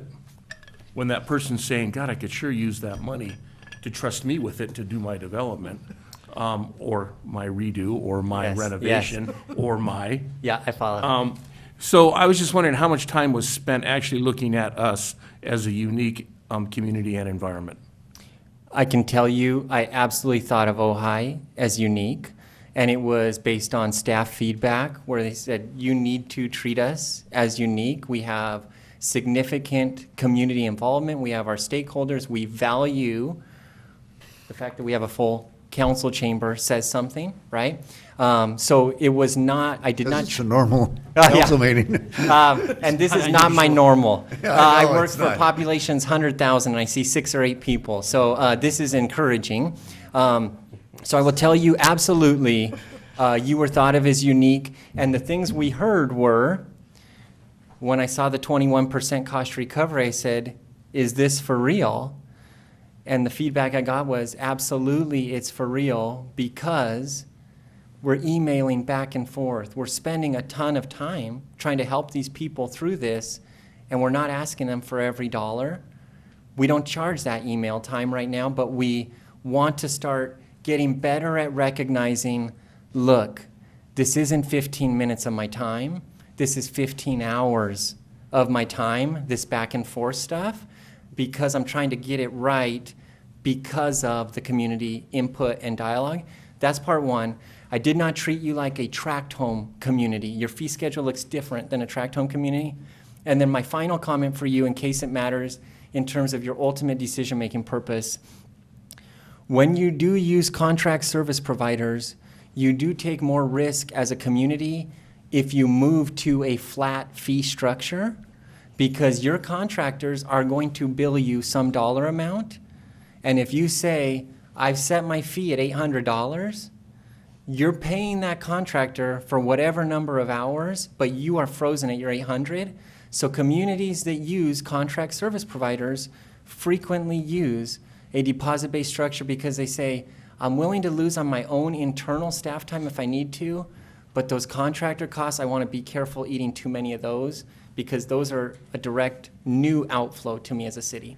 Actually, that's another question for another day. Okay, Because yeah. I do, because, and I know we want to end this soon, Mayor. I do agree with that thought process. That's what concerns me is, it seems like the private contracting, quote, planning group kind of has small munis at their mercy, because we need the help. They're providing the service. They're pretty much setting the fee, and I don't know if we could do it better by doing it in-house, but that should be something that's discussed in this process so that we have a better understanding of these additional fees that we're charging based on the fact that we have to cost recover a contractor fee versus an in-house fee. And then I just, one final thought is, do you see that the deposits as being a deterrent? When you ask a citizen to place $15,000 into a fund to get a City attorney review? city attorney review, now I'm going to take, as a consumer, I'm going to take a step back and say, wow, how important is that review? And I have concerns that it's going to make me hesitate to appeal or to review or to do something that I would normally do if it was a minimal fee versus an extraordinary fee. So I think that's something that I want to address later on too. By process, is this for the city attorney? Should we open the public hearing, hear from the public, and then some of these kind of questions, if they can continue, particularly if you're planning to continue this issue to another night, to move and. That'd be reasonable, as is always the case. Council member comments and questions merge, and it's reasonable to hear the questions. It's We'll have also time reasonable to to do the some hearing. more. And thank you. Yeah, thanks, Mr. Manson. If I could take one more We're liberty. so deep into Yeah, it right. now. What? We're so deep into it now. Yeah, well, because he had no, we have questions. Randy tons had of more questions. questions. Yeah. Okay, the city attorney's got the floor. Thank you, Mr. Mayor. Just one point of perhaps clarification. With respect to the city attorney review, the city manager and I were just having a sidebar. That particular item, I don't believe has been charged in my time for the city. Most of my time spent reviewing planning projects is built into the retainer, at which the city pays a monthly cost, and I don't believe charges that on to the applicants. Which sort of begs the question of why it's there. That's a question for the planning staff. That's Thank right. you. We're sorry we brought that up and gave you ideas, okay? Yeah, right, thank you. In the event of. Okay, we're going to open the hearing, hear from the public, and then we'll take it back in, and we may have to continue the hearing depending on how this goes. Okay, we are now open for business. Do we have any cards? I've got one for item 3, but not for the public hearing. Okay, all right. In which case, yeah. 30-second response to the final comment, just to wrap it up, so you don't have something lingering. You had Okay. asked about the idea of a size of deposit. It's totally your choice. The two schools of thoughts are, some people say, I don't want to operate as a bank, so I want to set my deposit as low as possible. The other school of thought is, I don't want to keep asking people for more money when I know this is not a $2,000 project, it's a $10,000 project, so let's not anger them by continually going back. Okay, thank you, Mr. Manson. Okay. I can see there's wild enthusiasm out there for this topic, but, okay, guys, if there's no. I think they're more interested in other ones. Oh, yeah, right. So shall I close the hearing, or shall we continue the hearing, which is the? I have a vacation conflict just in case on July 18, I believe. Well, we're not in session on the 18th. The next meeting would be the 10th, so, and I don't think we would be able to have this back on that date. So, Mr. City Attorney, should we continue it to a future date? If we continue it to a date certain, we don't have to renotice it, so that may make sense. The question would be, is it July 10th appropriate? I'm hearing maybe not. I would suggest perhaps we go to the August August 28th meeting. I move to continue to August 28th. I second. Okay, a motion and a second to continue to the 28th. Can I just ask why? Sure, Paul. Why are we continuing it? What questions do you have that this gentleman can't answer, or the city manager? Well, I've got 18 here, and I haven't finished the packet. Well, why So- can't he answer them? Because I think our CDD director and I think our building official need to respond to us, Paul. Okay. Yes. So by continuing, then you folks would deal directly with our. If that's okay. Yeah, well, I think you can, and if it's not part, it doesn't have to be part of the hearing, it's just part of the deliberation, right? On a legislative item like this, yes. Okay. Great. Okay, so the motion is to continue to which date, August what? August 28th. Okay, is there any objection to that? If not, so ordered. Okay. We are now on item number 3, and I have, let's see, what is that? Creation of Water Resource Coordinator, is that right? Am I on? Do I have that right? Yeah, that's Okay. next item. So, we have a staff report or introduction of some sort here? There's no staff report. This was put on at the request of less than the majority of council, and so, as is our practice, we would normally turn to the member or members of council who have requested the item and ask for a brief report from them. Okay. Be happy to answer any questions after that. You want to do an introduction or hear from the public? So I'll just open this briefly, Mayor. I believe this has been out in the public arena long enough for this community to actually weigh in, which they have. They've weighed into me. Personally, I have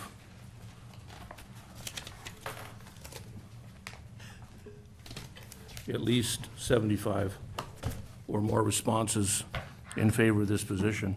But what I'd like to see us tonight is seriously have a good discussion about this position and the benefits that I believe it's would help this community survive the pending, I'm not going to call it disaster, but it is it's getting grave out there. So I look forward to that, and I'll wait for the public comments to weigh in. But I think my position and my thoughts are clear in how I wrote this, and so I look forward to the discussion and to the comments. Okay, we'll go to the cards here. Robin Gerber with Bill Miley on deck.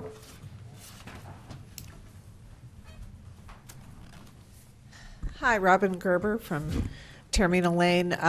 Thank you for introducing this. It's a great idea.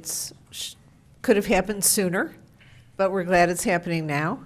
I certainly hope it won't be continued in any way after tonight. Let's get this done. I do want to say this. There's, I think, a lot of confusion about who's responsible for water. We all know our main water source is Lake Casitas. And we all know that you don't control Lake Casitas. But I don't think everyone knows that. So I just want to be clear, there is an elected board. You're elected officials. There are elected officials of the Casitas Municipal Water Board. I've had people ask me if it's a nonprofit, or if it's a company, or if it's part of the county. There's a lot of lack of understanding about that board. No, we elect that board. The representative from here in Ojai is Russ Baggerly. A lot of people know him. 3 of those board members have been on that board for 24 years. Another for 18, that would be Russ. Another for 8 years, Mary Bergen. They have failed in their responsibility to this community, or that lake wouldn't look like it does. They have failed because they have been told for years now, certainly within the last 2 years, about how to retain the water that we do get, and have done nothing. They have failed because the Three Sisters Plan, which you mentioned in this proposal, has been ignored. They're only now, after great public pressure, starting to do something about it. But the main belief on that board is that it will rain. And their public relations director, who recently left, actually posted something on Facebook that said, well, you know, it's kind of like when you roll the dice, you don't always get double ones. Well, we don't want to roll the dice. No one in Ojai wants to roll the dice about water. So thank you for doing this, and thank you for helping to put any pressure that you can on this water board. And I implore anyone who might be watching this, by the way, they do not have videotape meetings. So let me say to anyone who's watching this, you get to elect these people and you get to throw them out, and that's what we need to do, and get people who'll be responsive to us. So thank you. Okay. Bill Miley is up. Angelo Spandrio is on deck. For the record, my name is Bill Miley. I live on North Signal Street. I support the proposal. I sent a detailed email to your council about this idea. There are many water needs. There are many efforts underway. Much energy and money is being spent. But how often do the various groups, associations, council, agencies, advisory bodies talk with one another? In my opinion, not as much as they should. The city council gets bits and pieces like a jigsaw puzzle with missing pieces. I don't see this position as full-time. I see it as a city manager consulting contract based on a detailed council-designed work plan. Regarding paying for this, a parcel tax is something for the future. I believe this is so emergent and so important that the city reserve funds should be used. There are 3 main factors which a water coordinator, I believe, will contribute. 1, networking with all the players. 2, coordinating the players with city needs, city goals, and concerns. And 3, become a central focus for communication about all aspects related to water needs of this valley. For now, short term in the future, long term, which will be well beyond my lifetime on North Signal. Ta-dum. Thank you.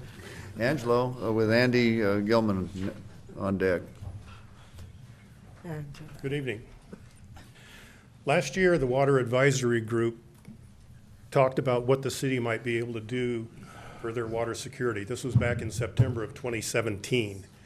At that time, Richard Hages wrote a letter about his thoughts about what could be done. And he's given me permission to read that tonight. And I think it was quite insightful that this was written almost a year ago. This is what Richard said. The city of Ojai can play an important role in addressing the current and future drought conditions impacting the region. The city is not a water purveyor and has no direct role in securing additional water supplies.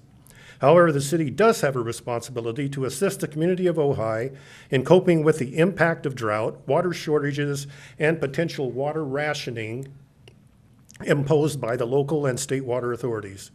The businesses and residents of Ojai enjoy a very attractive natural environment, as well as a unique, developed architecture and landscape.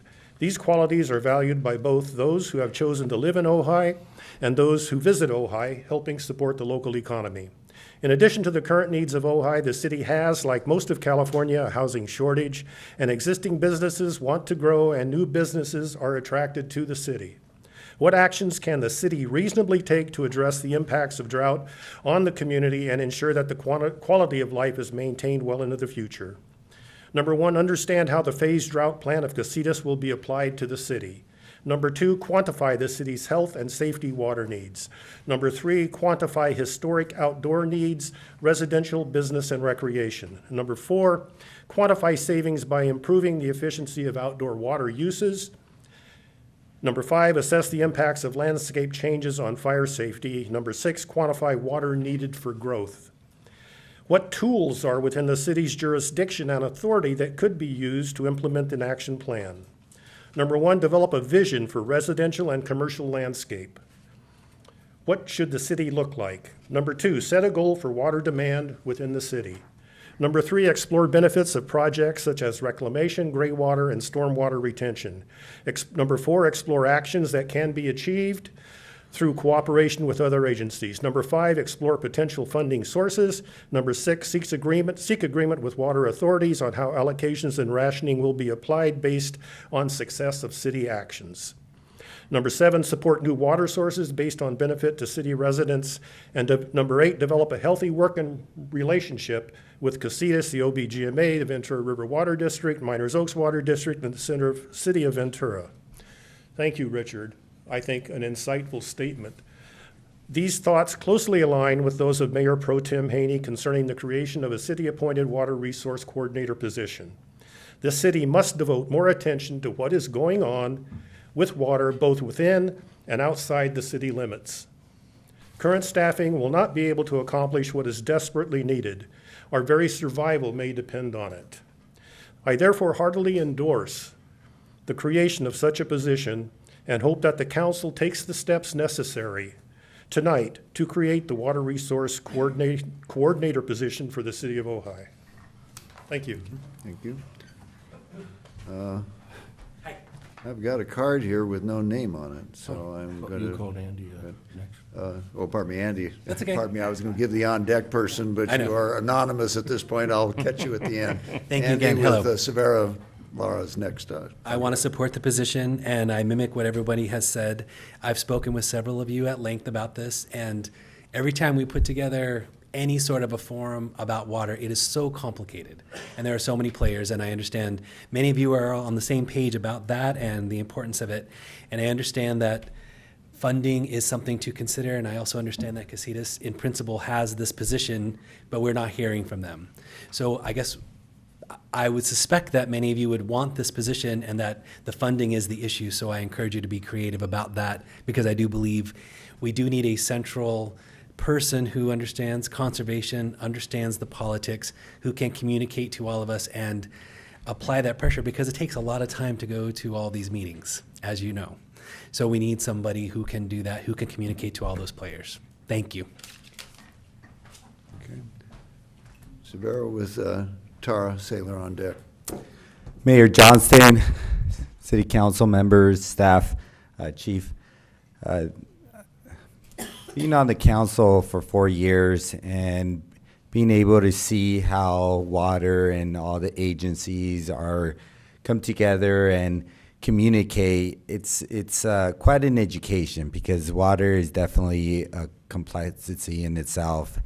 And it's unfortunate that this hasn't come sooner. That's why in principle, I think that getting a water resource coordinator is a good idea. I do have some concerns though, and ones that I personally, I have to ask the question for, but I think because of a water shortage and because unfortunately the people that were here providing the water, like Golden State and now Lake Casitas, there's an urgency for being able to push and have the backup plan. And I'm not seeing that. I've been reading a lot of their minutes. I'm not really convinced, unfortunately, as a water purveyor. I'm also a big believer in collaboration. So my wholeheartedness and principle, I totally do support this idea, but it worries me that this is more of a sense of a control rather than a collaboration process, just because of the lack of assistance from our water purveyors, not because of the city. But something has to be done. I think it's important that we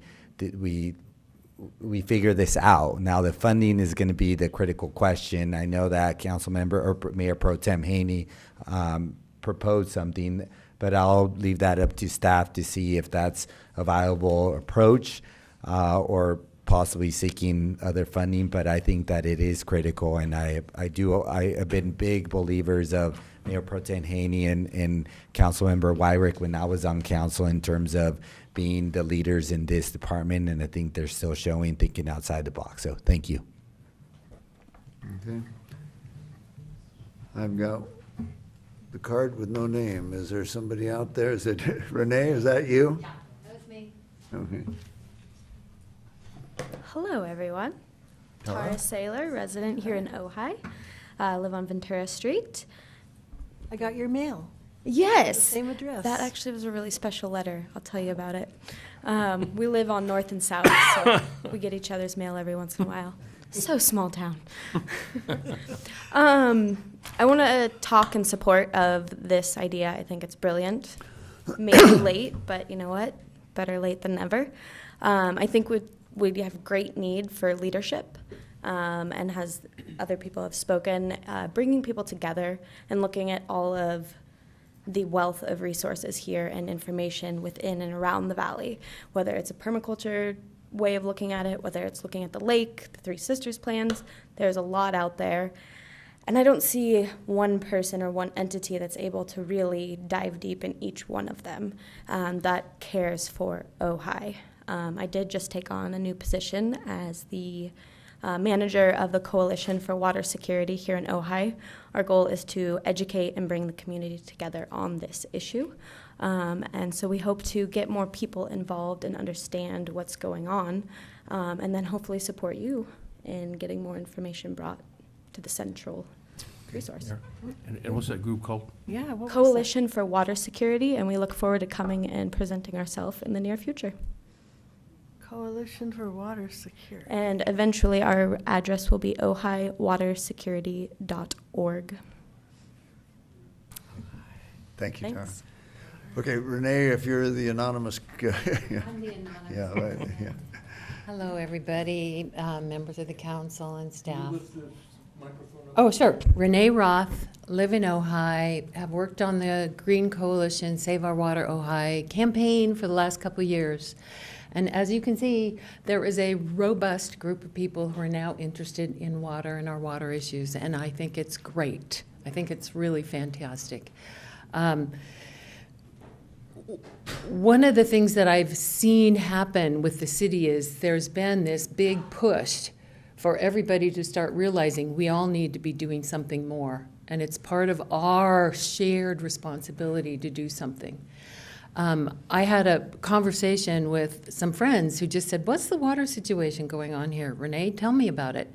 And we talked for 2 hours.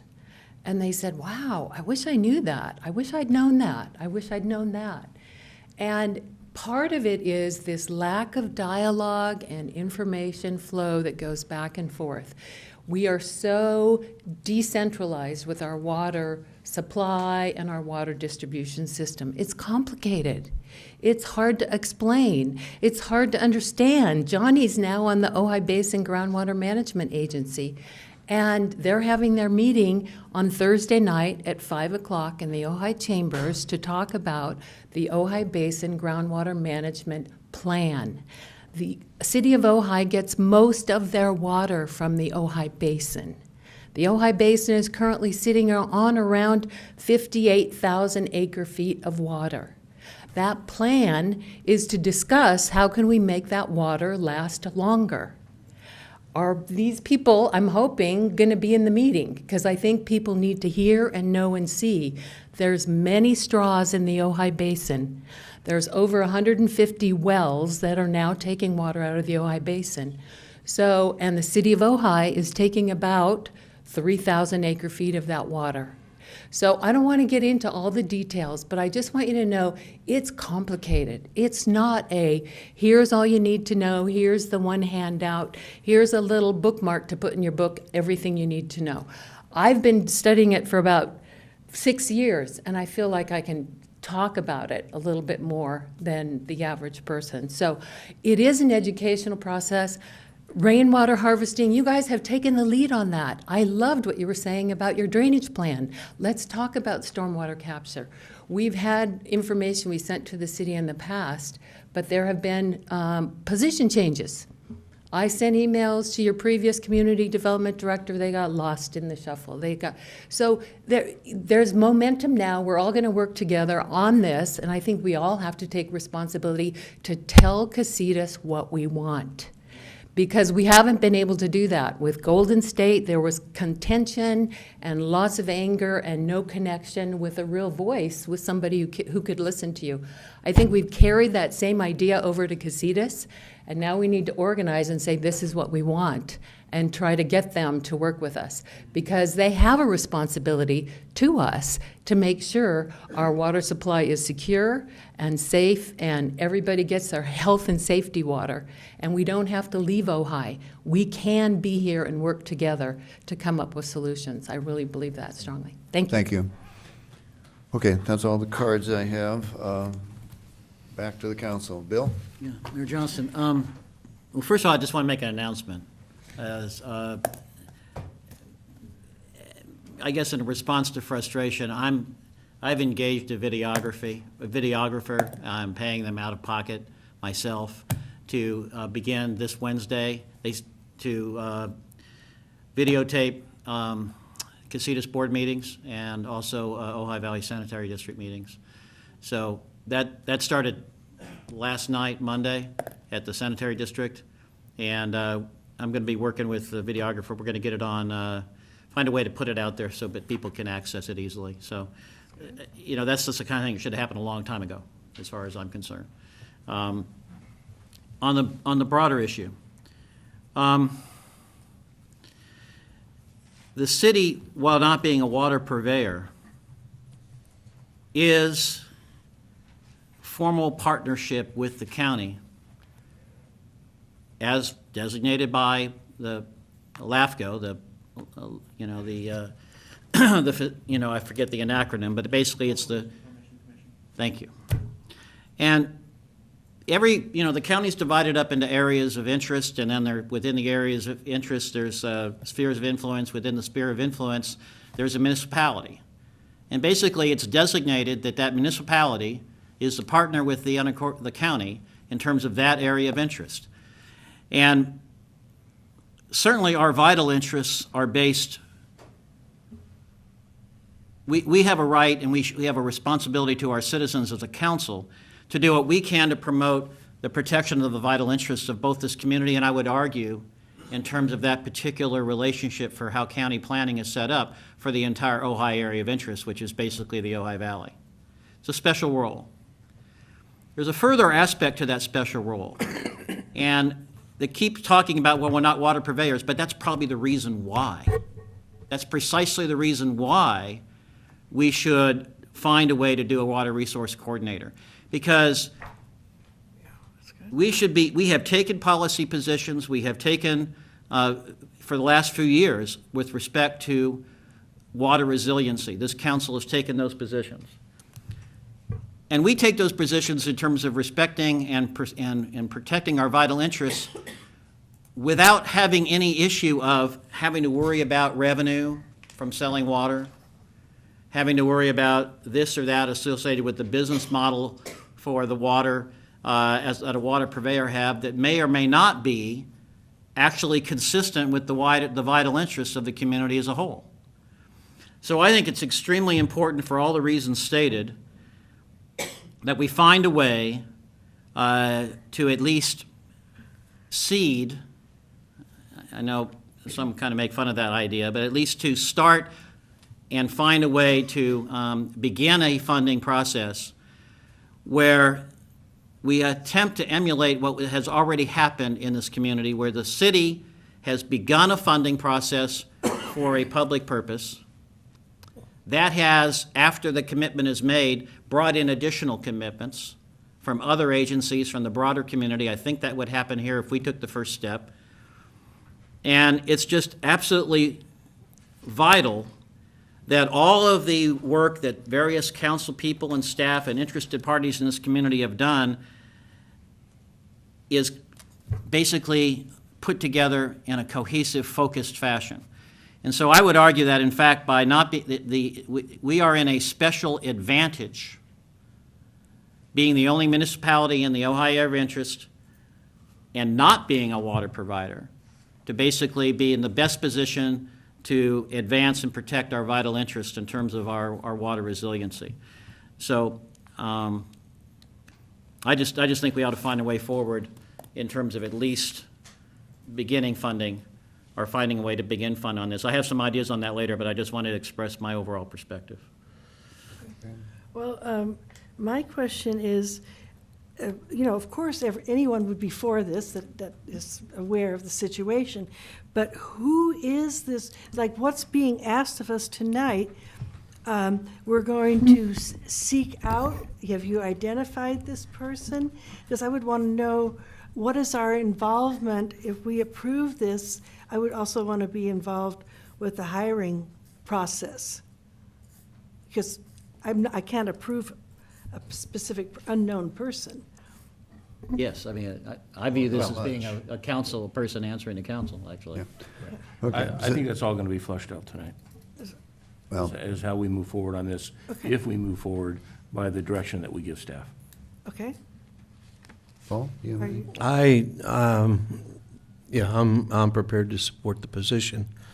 But part of the frustration that I see is that Ojai uses about 3,000 acre feet a year. half that right now, Paul. Yeah. Yeah, we use almost none of it. And in our basin alone, we'd have 18 years worth of water. And the basin recharges very fast.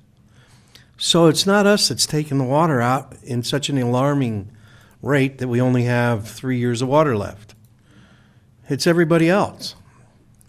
And I just don't know how we can influence through our own endeavors the various factions that are taking water out at a much faster rate than we are.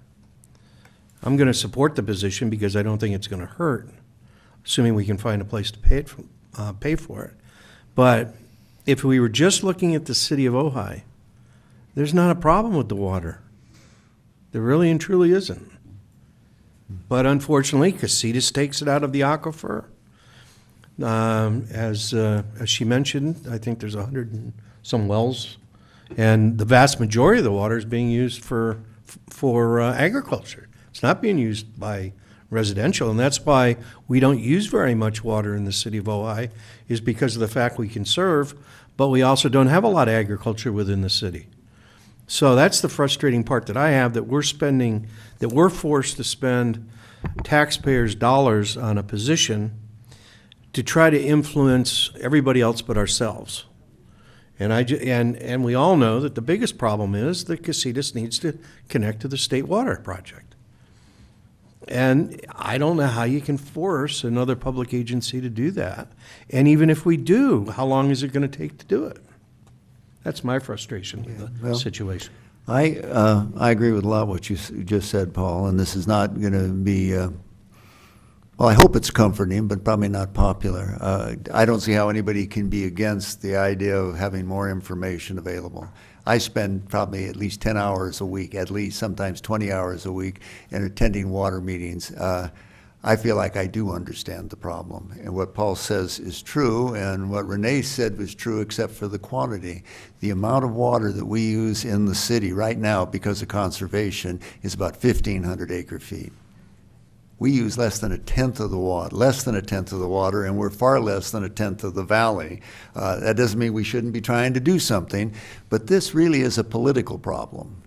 Nobody spent any time at Lake Casitas board meetings, and they don't make it easy. So thanks to Bill, he's putting some pressure on, and I have an announcement. They are considering the Granicus program that we have just instituted here, which means that they'll be much more transparent down there.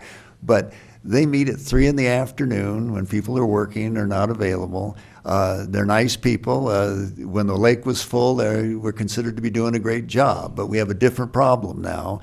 And I think that they are about 95% to where they need to be going with these other water districts. They are cooperating, they are meeting, but the real issue is supply and demand and understanding what the long term is going to be for us. It's because we aren't going to solve this short term. We need to keep conserving, and we have done a remarkably good job, and there's still other things we can do. But all the bioswales and all the recharge of the ground will not come in time if we don't get rain, and it will take 10 years to replenish. So that's not the issue. The real issue is to get Lake Casitas, who is the only organization in this valley that is an umbrella and goes way beyond our valley. I mean, a lot of people don't understand that they go all down the Rincon and all the way to Mills Road down in Ventura. If we were to stop using water entirely, we all went to bottled water from Westridge or something, and quit flushing, we shut everything off, we save 1,500 acre feet.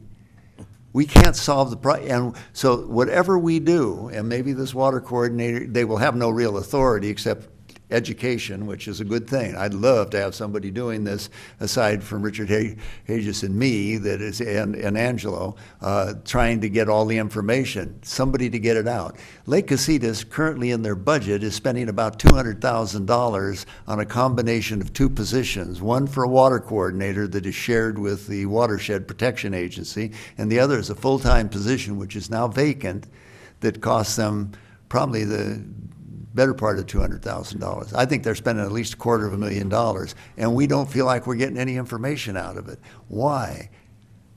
We go down and we talk with them. Bill said the other day that he thought I thought too well of my fellow man and gave them the benefit of the doubt, and I guess from some of the testimony here, you have a reputation for working the other angle of the good cop, bad cop. But nonetheless, a lot of people sitting in this audience, Robin Gerber and others, are working on a political solution. And that political solution starts out with kind of the sort of the stick and maybe the bigger stick.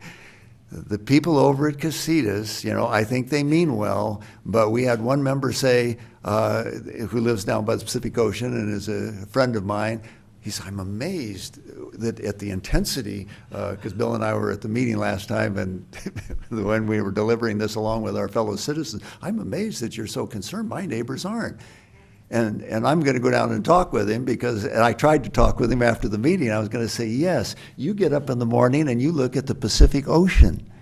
We get up in the morning and we look at a lake that's dropping like a stone. Now, help may arrive in time, but it's a whole different world down there along the coast, the colonies and the nice places at the beach. Now, you can't drink the seawater, but they don't have the same sense of urgency that we have up here when we get up in the morning and it's so arid, dry, hot, and then we look at the lake going down. Now, we do, as Paul says, we have water in the basin directly under us, and we have the ability to get to it, and we have some time. But the only way we're going to be able to do anything other than pray in the short term or the intermediate term is to have an ability to import water so that we can take the work or the burden off the lake. Yes. And where that burden is coming from is from our friends down in Ventura who have a right to some of that water.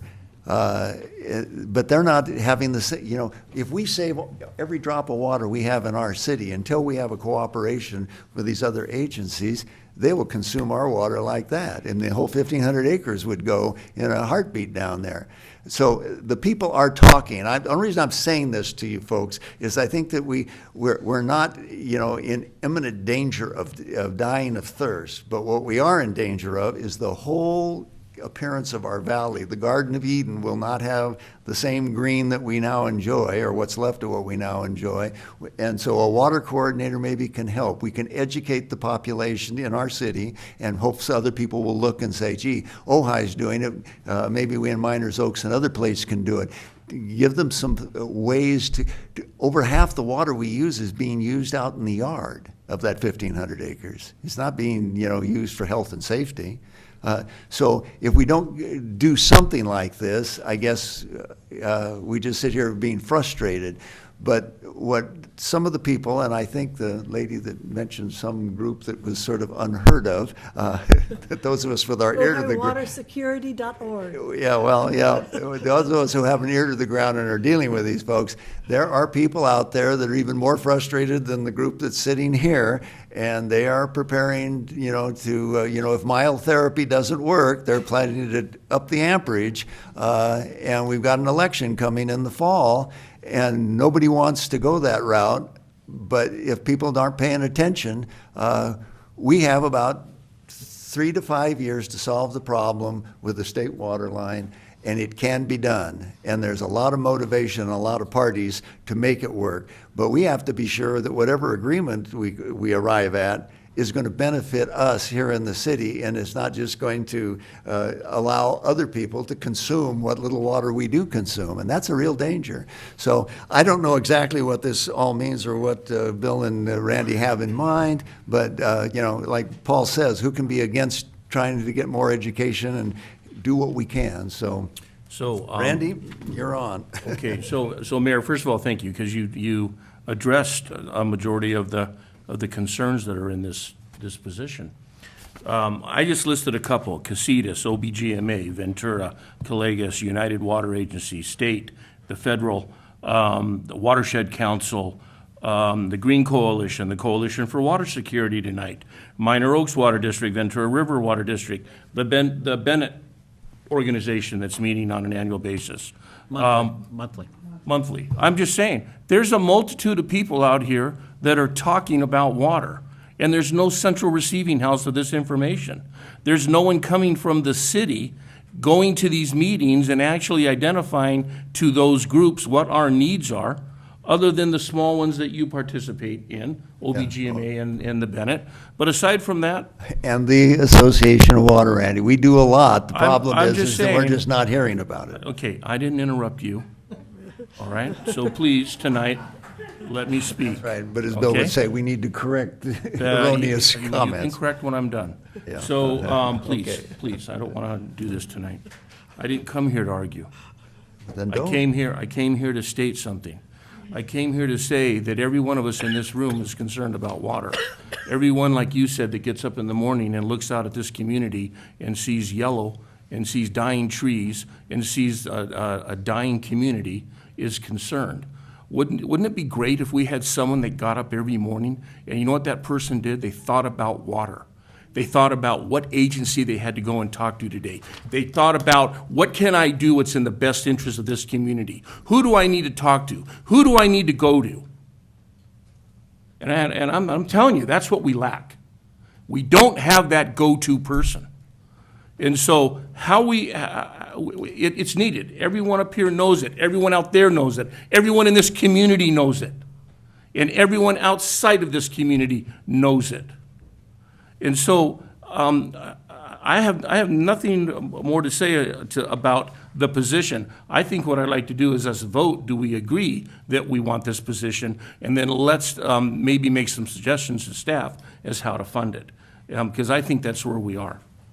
What is the position going to do and how much is it going to cost in order to be able to have that kind of an action? So there's I think the first step might be consider a vote of support in principle, and then we could have another vote to decide how we want to explore that principle.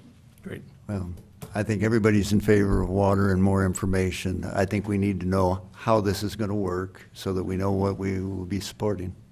Well, how about, did you want to make a motion? Go ahead. I was going to make a motion, again, just step one, baby step, that we, City Council endorses in principle investigating, creating a position of Water Resources Coordinator, and that we ask staff to investigate, with input from council members, how this could be implemented through a independent consultant contract.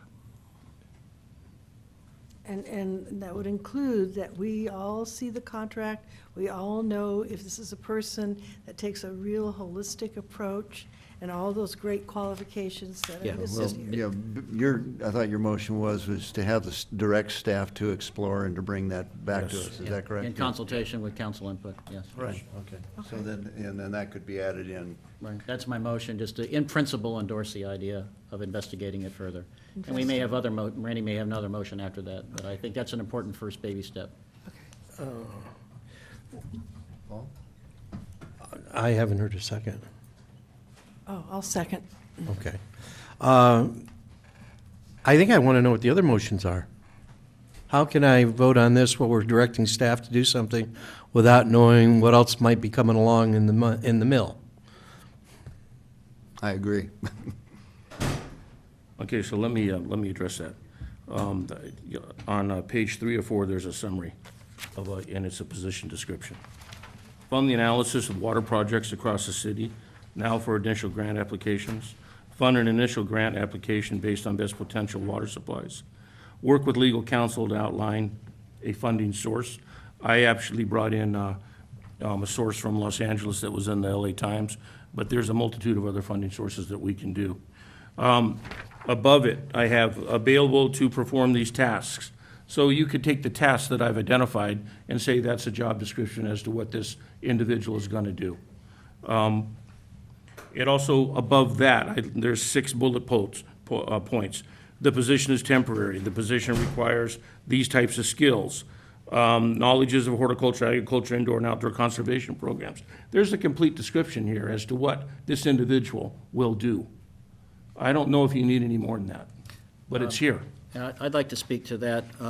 My motion does not imply in any way an endorsement of the only funding source being a parcel tax. That's just too slow. Well, for initial funding, and so I'm basically, my motion's about directing some staff time to look into this, basically, for a formal proposal. And when you say, well, it's kind of a chicken and egg thing, Paul, I think we know what we want. We just want a little more information about how to get there. And I am not endorsing necessarily a parcel tax because I don't think we can wait. We have to find another way to identify some seed funding. Right. Mr. Mayor, my comments had nothing to do with that. My comment was we're directing staff to look into a position when we haven't discussed the cost of the position and we haven't talked about what the position was going to do. Now, Councilmember Haney just told us, and if you had incorporated that into a motion, then I wouldn't feel like we're going to be blindsided by a motion that might come down after his first one. I will so amend my motion.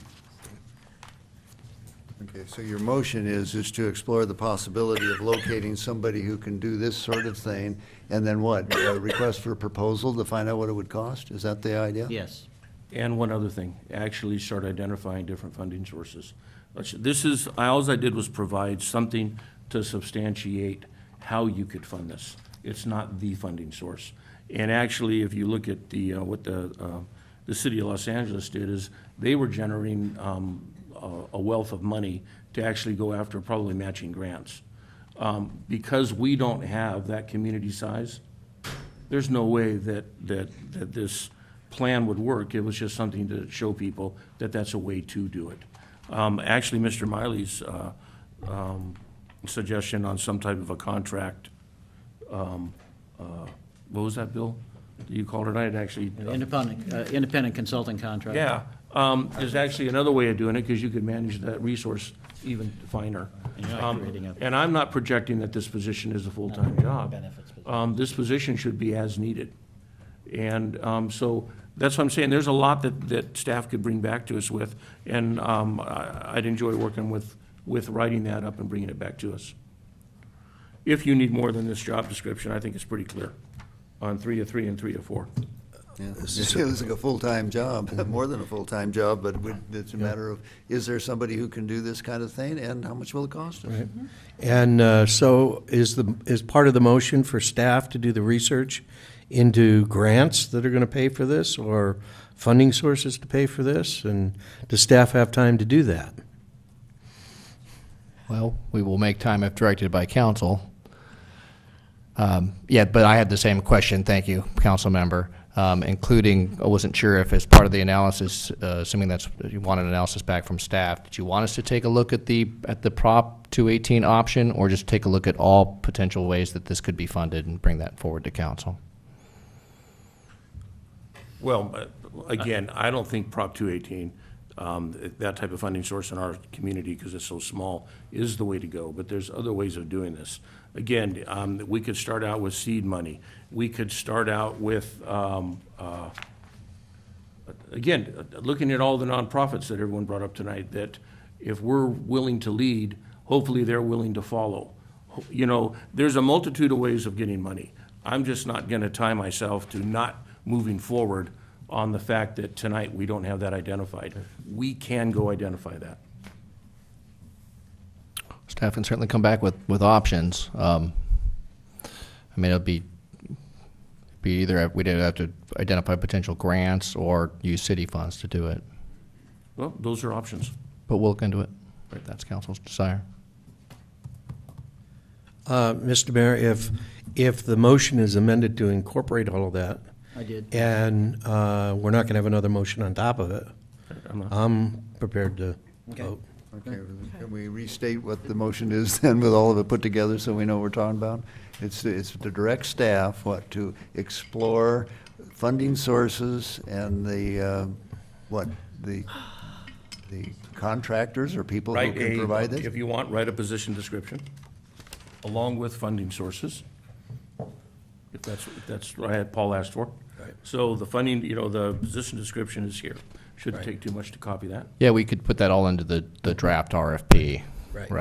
Right. And then I have additional information also. There's another program out there by,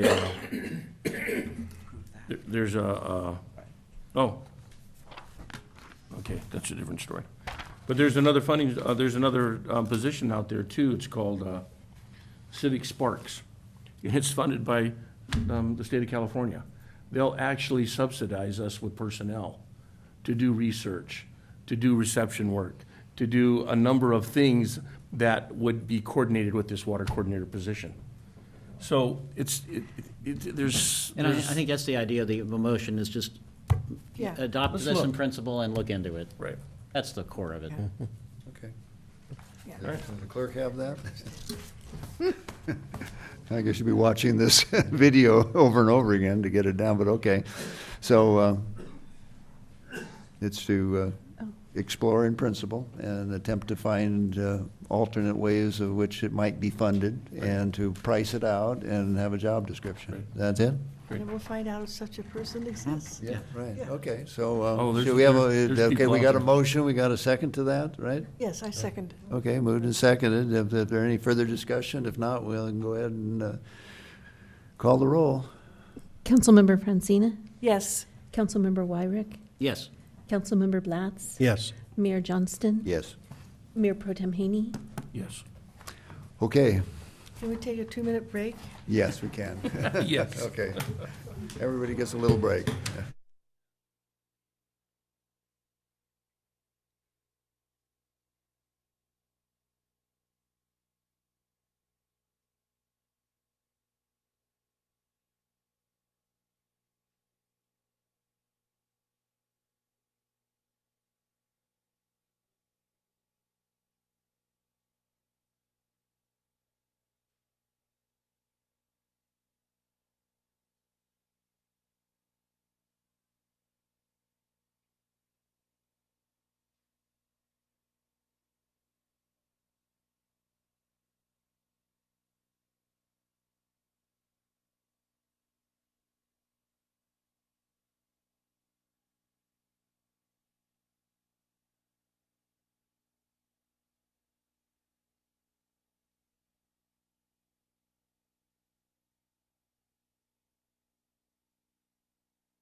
Okay, we'll come back into session. What are we on? We are on Cannabis. item number 4. Ooh, cannabis. Yeah. Okay, Mr. City Manager, item number 4. Thank you, Mr. Mayor, members of the council. This item is an introduction of an ordinance that would amend the city's municipal code relating to the use and cultivation of cannabis. It would specifically allow commercial adult use cannabis dispensaries and delivery services under rules and regulations as promulgated by the city manager. Recommend that the council receive public comments. Consider introducing the ordinance, which would allow the adult use, and give direction to staff, if so, to bring it back for second reading and final adoption. Happy to answer any questions.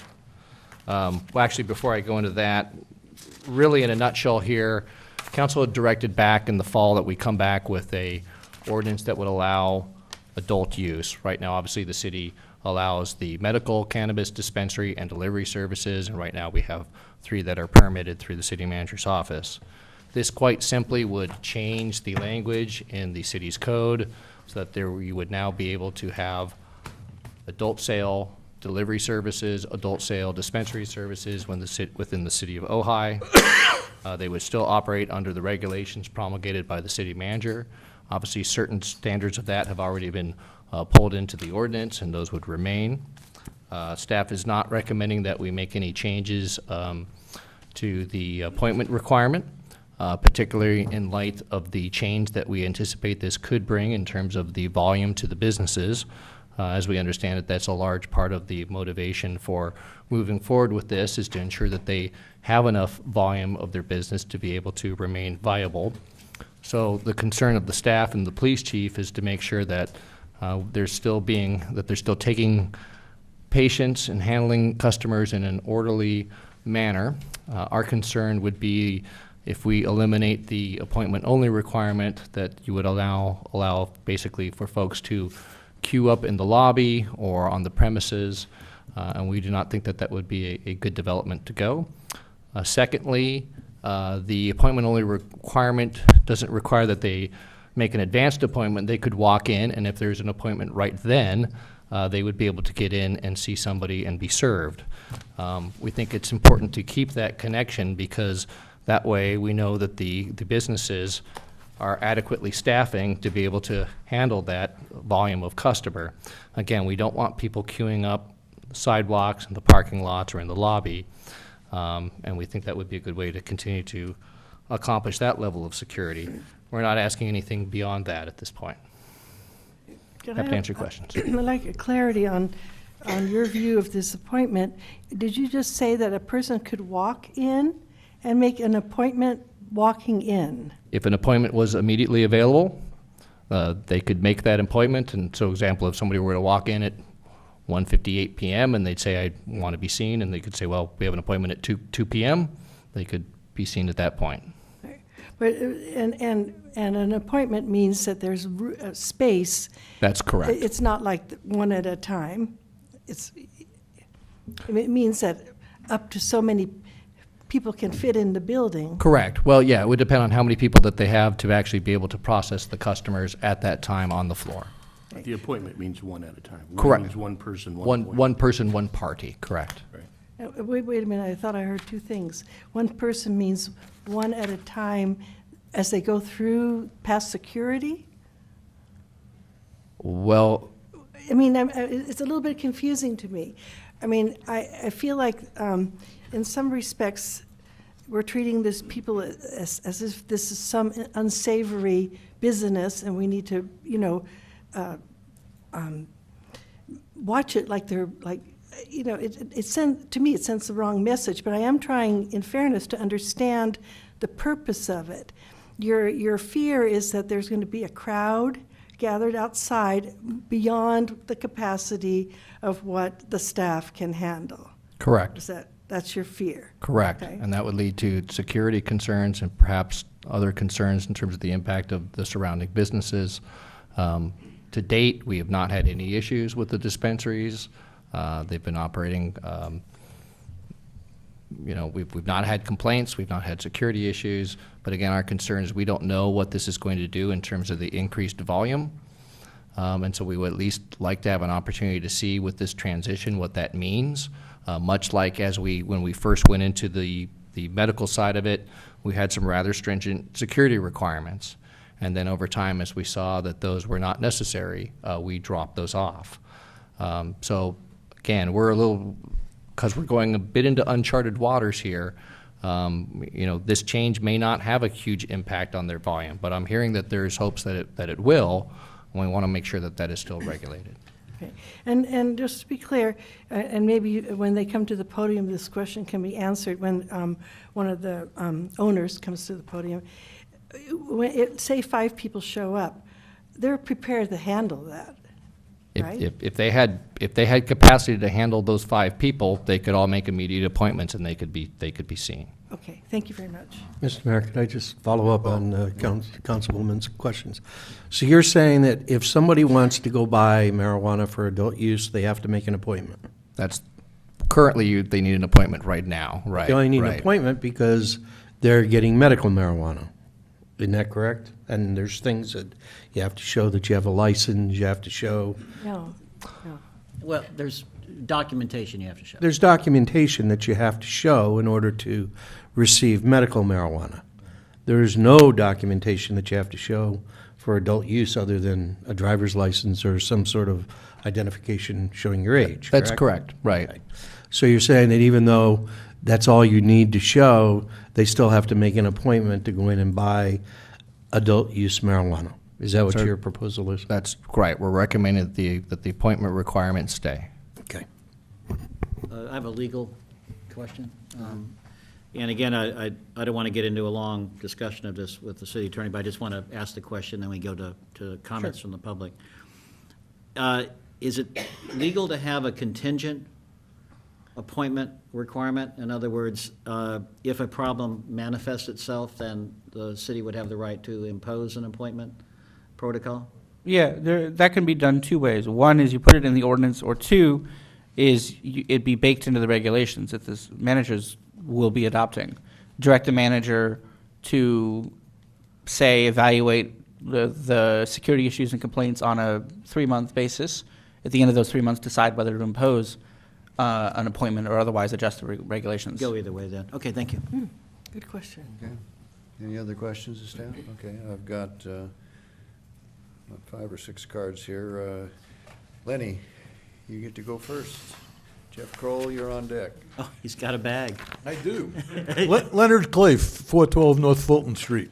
I have in this bag visual aids, a bottle of beer, which represents alcoholic beverages of all sorts. I have a regular cigarette, tobacco. I have Addictive substance. a marijuana cigarette. All 3 of these items perfectly legal for me to possess. I'm over But 21. not on these premises. No. Oh, yes, I can possess them. I can't smoke them. Can't smoke it. And I probably can't drink it, You the don't know how- alcohol. you don't know but how I close can I- possess it. There's You nothing don't- in the state law that says I can't possess it in a city council meeting. You don't know how close we came to officer arrest. You haven't seen our protocol. I asked the officer last time, and made sure it was okay. And if you want to arrest me, that's fine. You know, I've been Go ahead, arrested Leonard. by better Go people. ahead. Yeah. Not an attorney. Please finish your thought. Thank you. But the point of my bringing these and demonstrating and creating that kind of response is there's nothing illegal about this. There's nothing improper about this. And between the 3 products, it may not be safe, but it certainly is the least hazardous to your health. It causes the least social problems. People go home, mostly men, drink 3 or 4 or 6 or 12 beers and hit their wives. Nobody smokes a joint and hits anybody.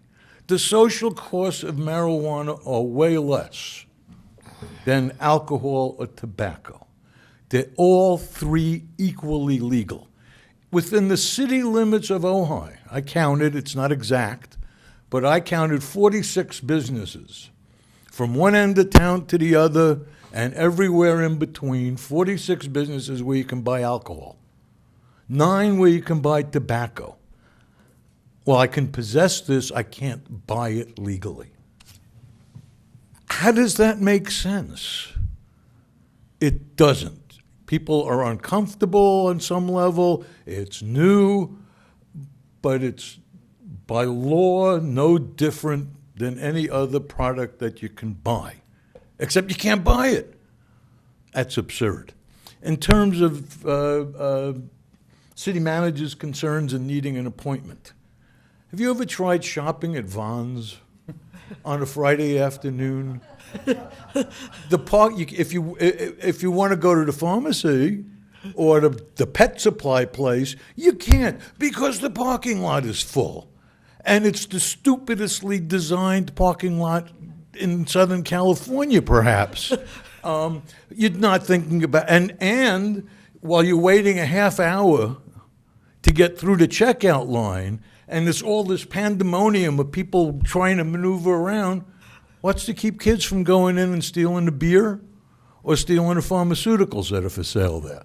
So if you're going to make people get an appointment to go to the marijuana dispensary, you should make people have an appointment to go to Vons. It's no more or less valid. If there's a problem, somebody will call the police and the police will handle it. If it's a persistent problem, you can deal with it. But to start out with the assumption that somehow marijuana users who are going to buy it are going to be what? Is insulting to marijuana users. So I ask you to vote yes on legalization without the restriction of appointments. Thank you.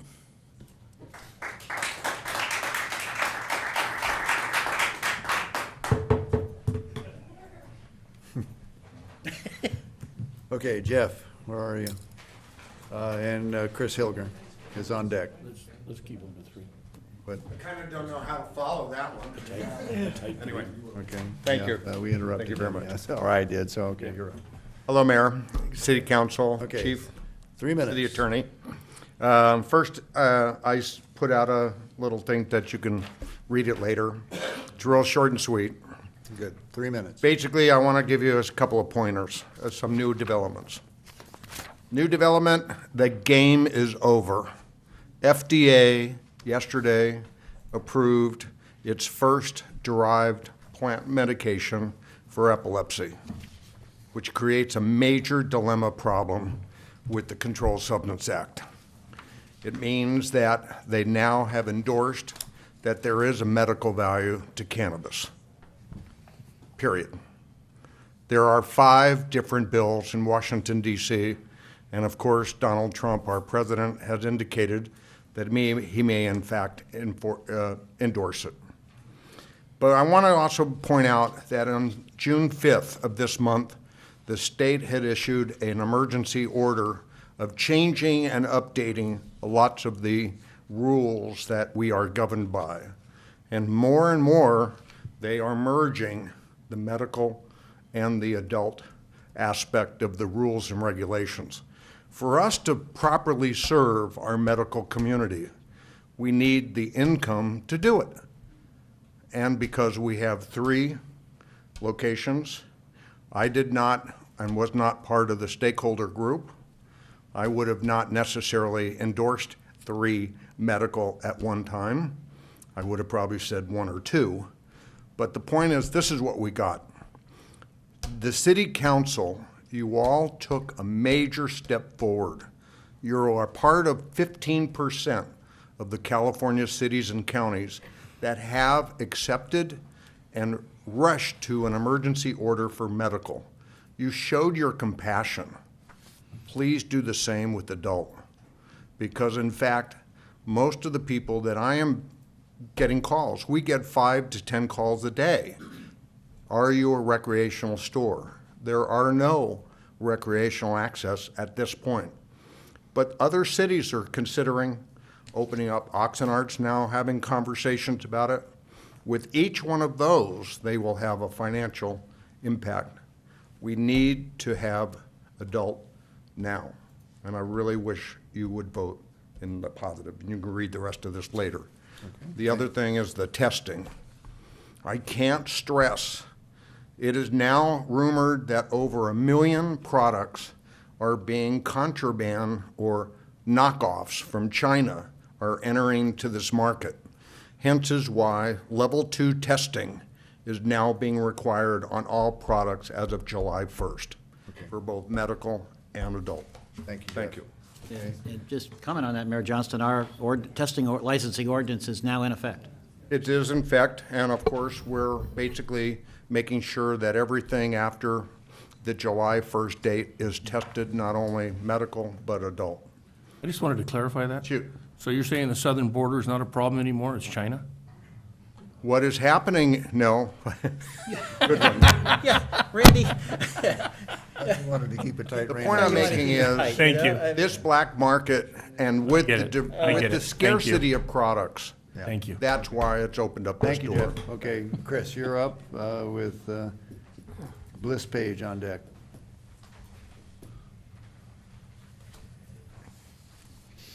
Chris Hilgers, 704 Park Road since '69. As you know, everybody knows me. I'm always seem to be against, I'm usually a little bit different, so as usual tonight, I'm shoveling sand against the tide, and that's usually what I do. Years ago, when I was running an egg plant, we did 265,000 eggs a night. And Vista and I ran the swing shift. I had 6 girls from the Marine base and 2 guys in the cooler. And one of the guys in the cooler was driving around and kind of running in the wall and bouncing off. And I said, "What the hell's the matter with Richard?" And he said, "Well, Richard's on marijuana." And this went on for 3 more times when I was there, and I had to let him go. I had no idea what was going on or what was happening. I have a Class A license, which is the best license you can get in the state of California. And every time I go down for my drug and alcohol testing, the young man or girl that's running the thing in there looks at me and says, "Well, you've taken your test and you get the results later." He says, "I feel so sorry for so many people who come in here because they just lost their occupation." And I think it's sad that we haven't got to a point now for the chief and other people in the state where we haven't identified where the marijuana that's legal and is going to be taken by anybody in the state, to identify what the level is so that your wife or mine is driving around who's somebody under an impaired state. And I think that's very important to do that. Along with that, I'm totally for medical marijuana. I'm probably a poster child for that, as everybody knows. I like the child part about it, but I can't go back to that. The Wall Street Journal had a very lengthy article you can look it up, and it was 8 or 9 people writing from around the United States, and the general consensus was that having marijuana for the general public was not a good thing to do at this time when you looked at the productivity and the work ethic and what it does for employers, if you are one yourself, until they identify people that have the ability to know when you're in trouble or not to go to work for them. And the other thing is, I would just like to say, for the responsibility of the council, what I would see in your wisdom is that I would like to see you put this off for a while and look at another city that's going to do it and see how it works for them and how it smooths out, and if it is a viable thing for the city of Ojai to do. Of course, you can't stop it, and I know that I'm in the minority in that, and I can go with that.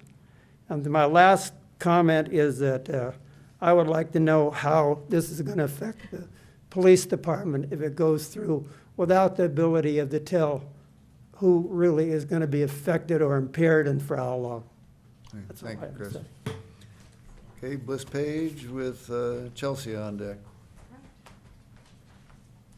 Hi. Hi, City Council. I just wanted to let you know that I really support this adult use, obviously, and I really hope that you'll vote for it.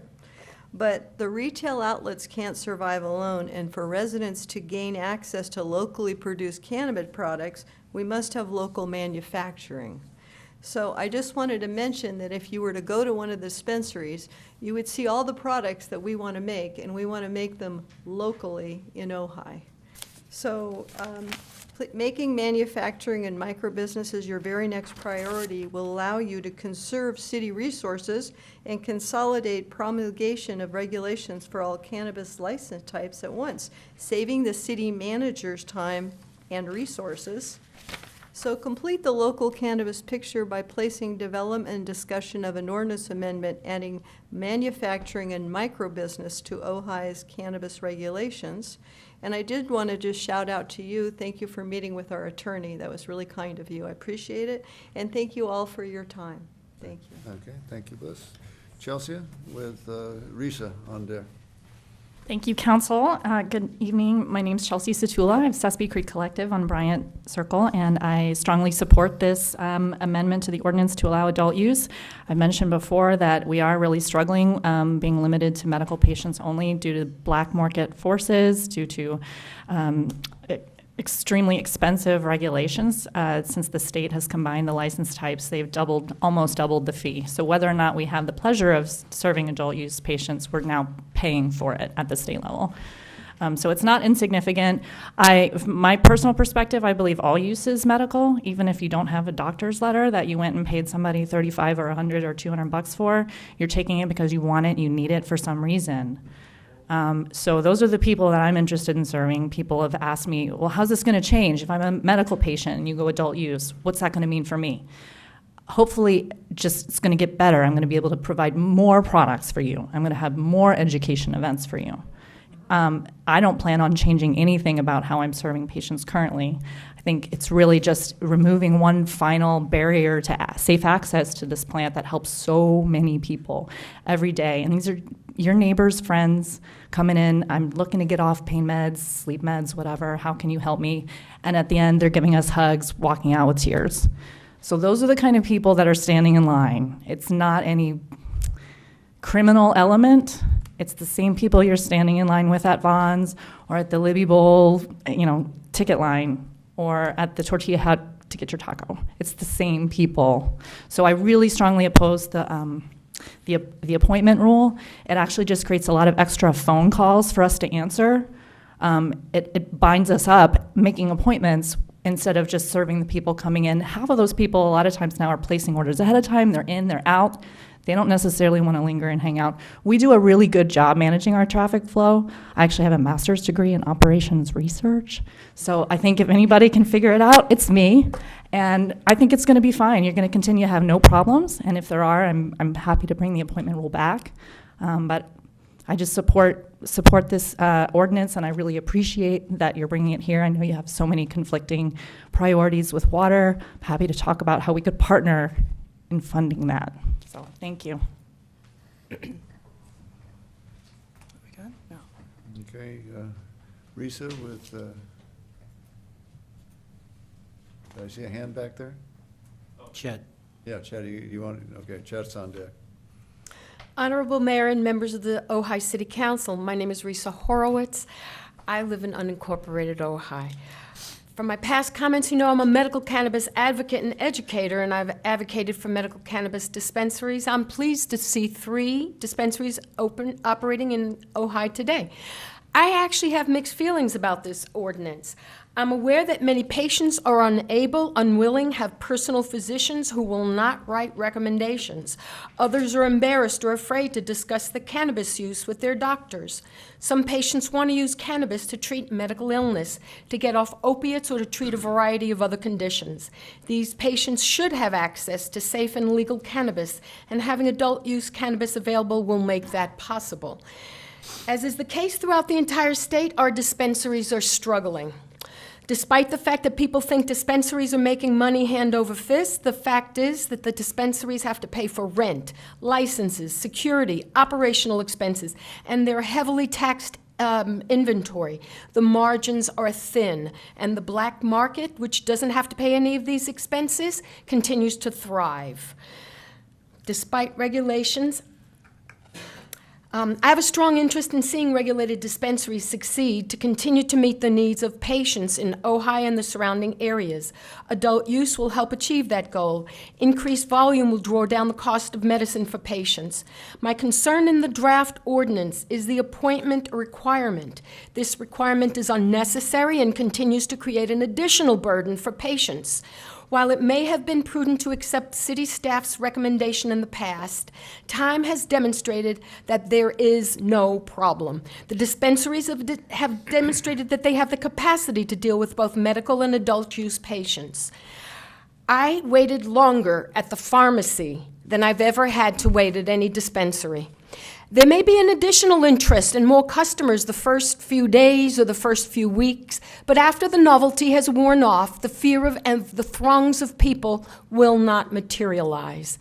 I support the ordinance before you with the exception of the appointment requirement. It will help patients in the community and local businesses in many ways. Finally, I want to add one last thing. I saw a friend of mine yesterday who is in chronic pain. He doesn't have the time or the money to go get a recommendation. He needs the access to safe medical cannabis. He's tired of using the black market to get medicine. Please, pass this ordinance and please remove this requirement for the appointments. Thank you very much. Okay.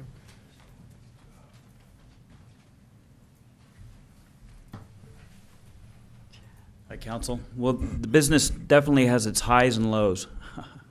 Sorry. Anyway,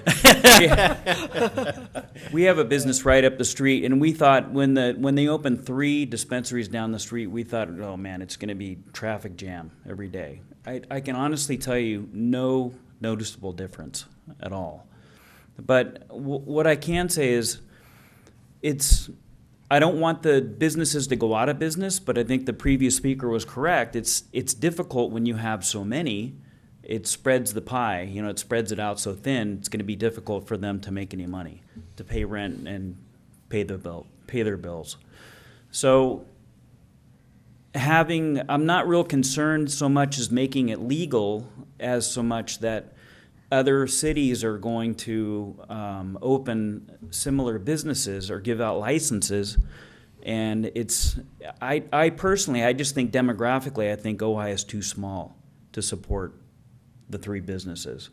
And I think it's going to be difficult for them, no matter what you do, for all of them to stay in business. So that's my feeling on that. I don't know what you can do about that. I don't know how much the city can help a private commercial business stay in business. But I think just it's what the market is going to bear. I think people are going to find out that there's just not enough support in this small valley once other places in the county open up for them to all stay in business. So. Thank you. Okay, that's all the cards I have. Susan? Yeah. Chet, you just made a very good argument why we don't need appointments. Thank you. You don't need a what? Appointments. Yeah. I want to read excerpt of an email that I got from Dr. Jack Patterson. He's out of the country, but he wanted to speak, so I'm going to read just one paragraph. Cannabis is safer for personal use than alcohol or tobacco, which adults can obtain without a physician recommendation. In states that have legalized cannabis, there has been a significant reduction in the need for pharmaceutical agents and reduction in opioids deaths. It is about time to eliminate this barrier to adult use, reduce competition to the black market, and allow our dispensaries to survive economically. There are no lines out the door of our dispensaries who have followed the law, and there is no reason to deny adult use under the current legislation, which ensures safety to the public at large for a safer, tested product. In other parts of the letter, he absolutely questions the need for appointments. You don't need an appointment to buy liquor or cigarettes or any other products of that nature. There's no need to. And plus Not we in have California, anyway. Yeah. Plus we have we heard from the city attorney that if problems occur, I don't know quite the wording, but Councilmember Wyrick, you could put that in your motion. Mr. Mayor. Yeah, Paul. you know, in kind of facetious manner, when we approved the medical marijuana dispensaries, and then they came back and they said, well, we can't support ourselves, we have to have adult use. I'm thinking to myself, well, hey, that's the life in the business world.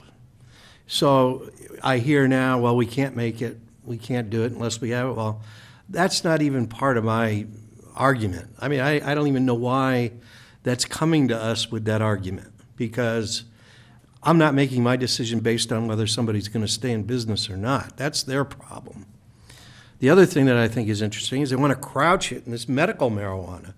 Well, I don't need to be convinced that people that can't get a medical marijuana prescription are now going to be able to get, you know, adult use. You know, marijuana is legal for adult use. I don't need to have it crouched that we're doing something great for the people with medical marijuana. They can get it now. I don't understand why there would be a lot of opposition to doing what is legal. I see no reason for appointments. I mean, I have no idea why, if somebody wants to go and buy marijuana to help themselves with migraines or to have fun on a Saturday night, I have no idea why you can't just go buy it in the city of Ojai. I see no problem with that. It's legal. You don't have to get an appointment, as Susan said, for alcohol. You don't need an appointment to get cigarettes.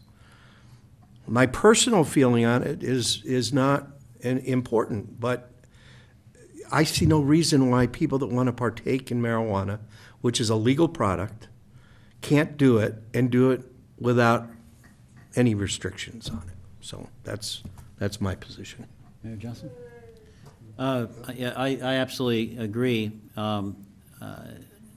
I think it's always something that could be handled if it proves to be a problem, but if it's not a problem, why start out with this burden? So I'd be in favor of eliminating the appointment aspect.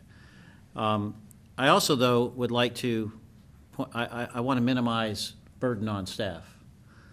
And one way to do that is to have find a way to do this wording so that it's presumed that if an existing licensee, first of all, we don't want to have any more than three. We have three. I don't want to do any more than three.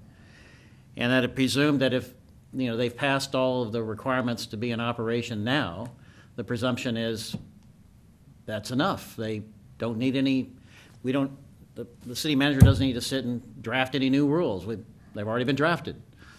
And so basically what I'd like to see is to find a way to word this where the ordinance allows adult use, has a presumption that we're not going to have any more than three, that if they are meeting the current standards for medical, that's presumed to be good enough for adult, and then we drop the appointment. That's how I'd like to see it go. You know. That's how I see it. Should we weigh in? You know, I've come a long way on this. I've just, again, I think when we started this conversation, as I said, I wanted to be educated. And I've taken the opportunity to meet with quite a few people. I've been convinced that maybe we started this conversation out wrong. You know, I have listed on my sheet here that maybe we should have started out with growing it, then we should have looked at testing it, then we should have looked at manufacturing or fabrication, then we should have looked at how we were going to disperse it. So that's one thought. Then tonight I'm listening to the arguments, and you know I'm hearing a lot of good arguments about why, and then it makes me take a step back, and I look at what are the impacts that we're going to have regarding law enforcement when there is no set limit of intoxication, and I agree with that. I don't know where to go with that.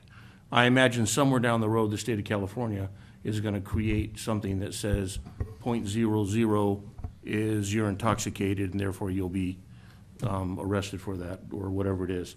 That was one of my other concerns too coming into this was the deliveries of it. If an individual who's making a delivery is intoxicated and they're carrying a large amount of cannabis, how does that impact that individual? And how does that impact their license? I don't know if that question's been answered.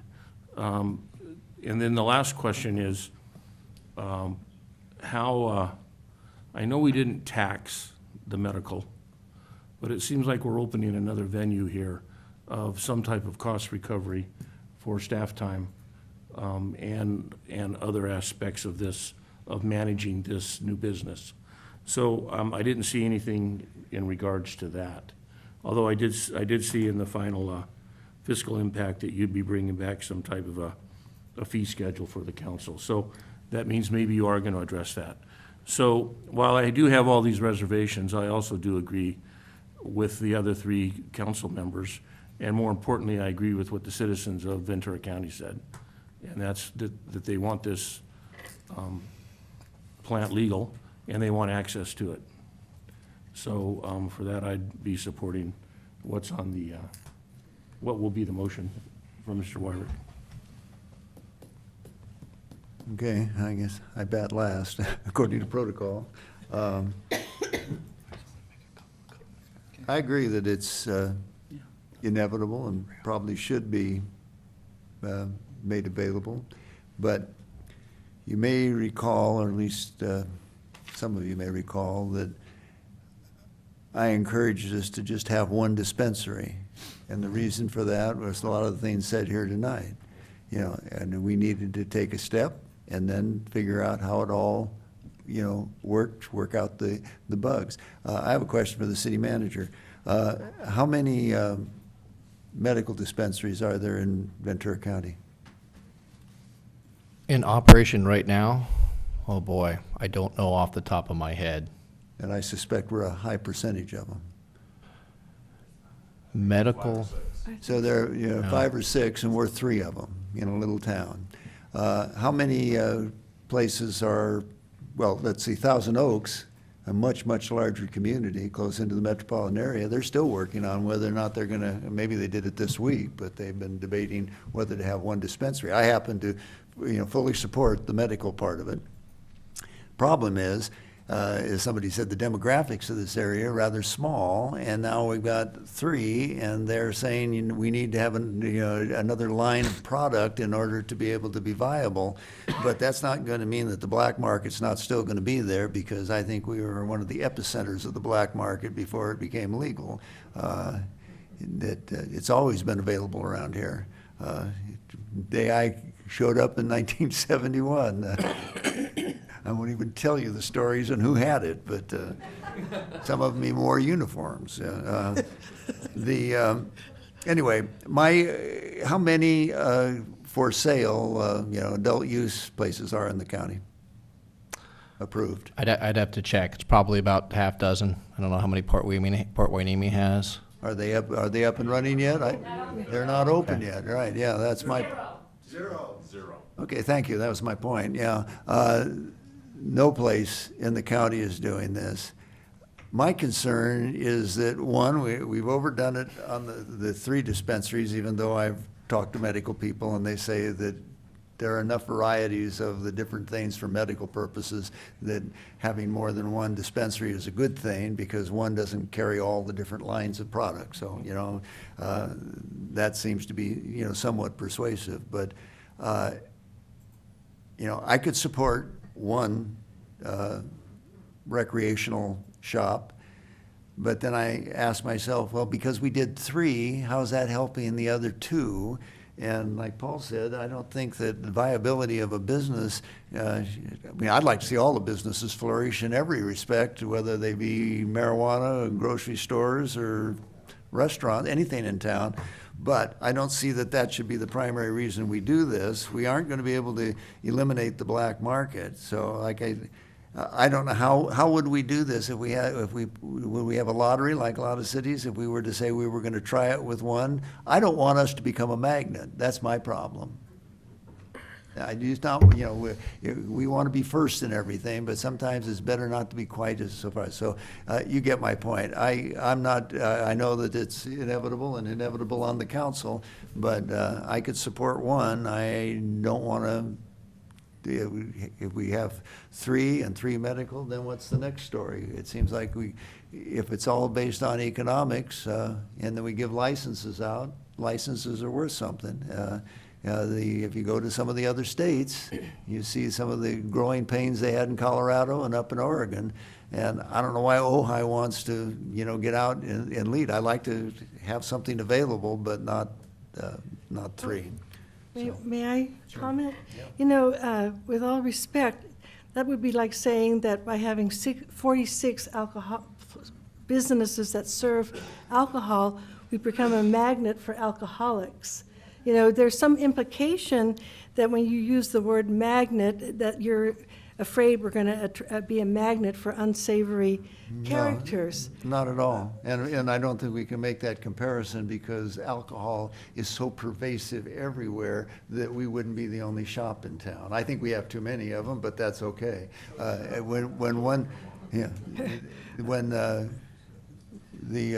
You look at the police blotter in this town, a great part of it is we got a low crime rate.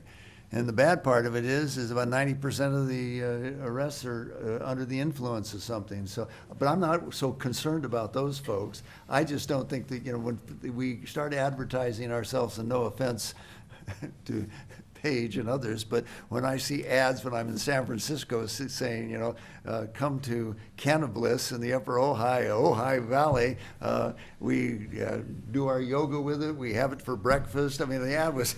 Don't look at me, that's not me. No, I know it's not you.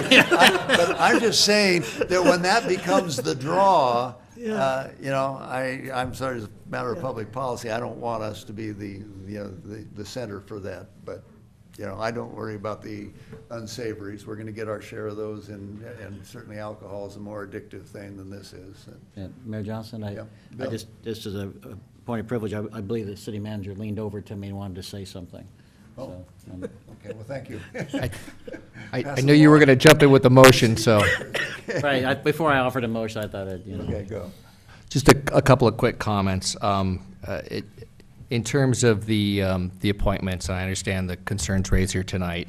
That was not something that was necessarily conjured up by staff. I believe it originally came from the working group when we first looked at implementing the medical cannabis. Originally, we had a 24-hour advanced appointment, and then council looked at that and they decided that no, they would just require that you still have an appointment but not require the 24-hour advance. So our thinking was simply that we wanted to continue with the same level of regulation since we were basically adding to the mix here. So again, that was our thinking from staff. It wasn't that we had come up with this on our own, but we are advocating that you continue with that. Secondly, in terms of the question of the tax, I know that has been before this body before, and the council had discussed that and had determined that that was not something that they were interested in pursuing. Certainly, council could take that up again at some future date. I, as your city manager, would not recommend that you go forward with taxation, simply because what they're already seeing, I agree with what they're saying in terms of that they already are rather heavily regulated and heavily taxed by the state. And when we start trying to add on to that to be able to bring money back to the city or for cost recovery, I think it could actually work against us in terms of continuing to drive people and either keep people in the black market and not going through these providers. But we did ask you to look at fees. Yes, and we will bring that back. Okay. Yeah. Okay, well, I would move that we issue one license and watch it carefully. Is there a second? The sound of silence. Okay. Bill, it's over to you. Well, prior to the motion, can I ask, my question regarding the delivery side of it, Captain? Are there any concerns? I have all kinds of concerns, right? I mean, this is something that it's a totally new territory for law enforcement. Obviously, we've been battling substance abuse, not just in this valley, but countrywide for as far as the war on drugs has been in existence, right? I sat here and watched people vote down the OTID because of the tourism that it was bringing and the number of cars that we're going to be causing here in the valley. And I remember Chelsea distinctly saying at the last council meeting how people were enjoying the drive coming to Ojai to be able to visit the dispensary. So I'm just, what's the traffic impact going to be? What's the lines out the door? Yeah, you say it's not a problem now, but if you're the business next to that business, do you really want to have a line of people out there waiting? What's the behavior at like that? I mean, I can pull up image after image of the dispensaries that opened up in Colorado or in you name it, that had lines out around the door. Now, whether they still do or not, I don't know, because it's not being televised anymore. Maybe they don't. But I also think that when we opened the 3 dispensaries, we thought there was going to be a lot more impact than there is. I've had great relationships with all 3 of the dispensary operators. They've been very good at working with us on making sure the security measures are in place, giving access to their camera systems so they feed into our dispatch center so that if they do call 911, that we can get the best information possible to the officers that are responding. But at the end of the day, this is your city that you've been elected to represent and make a decision, and it is legal, and I'm here to enforce laws, and this is now legal in the state of California, despite my objection, right? So do I have concerns? Yes.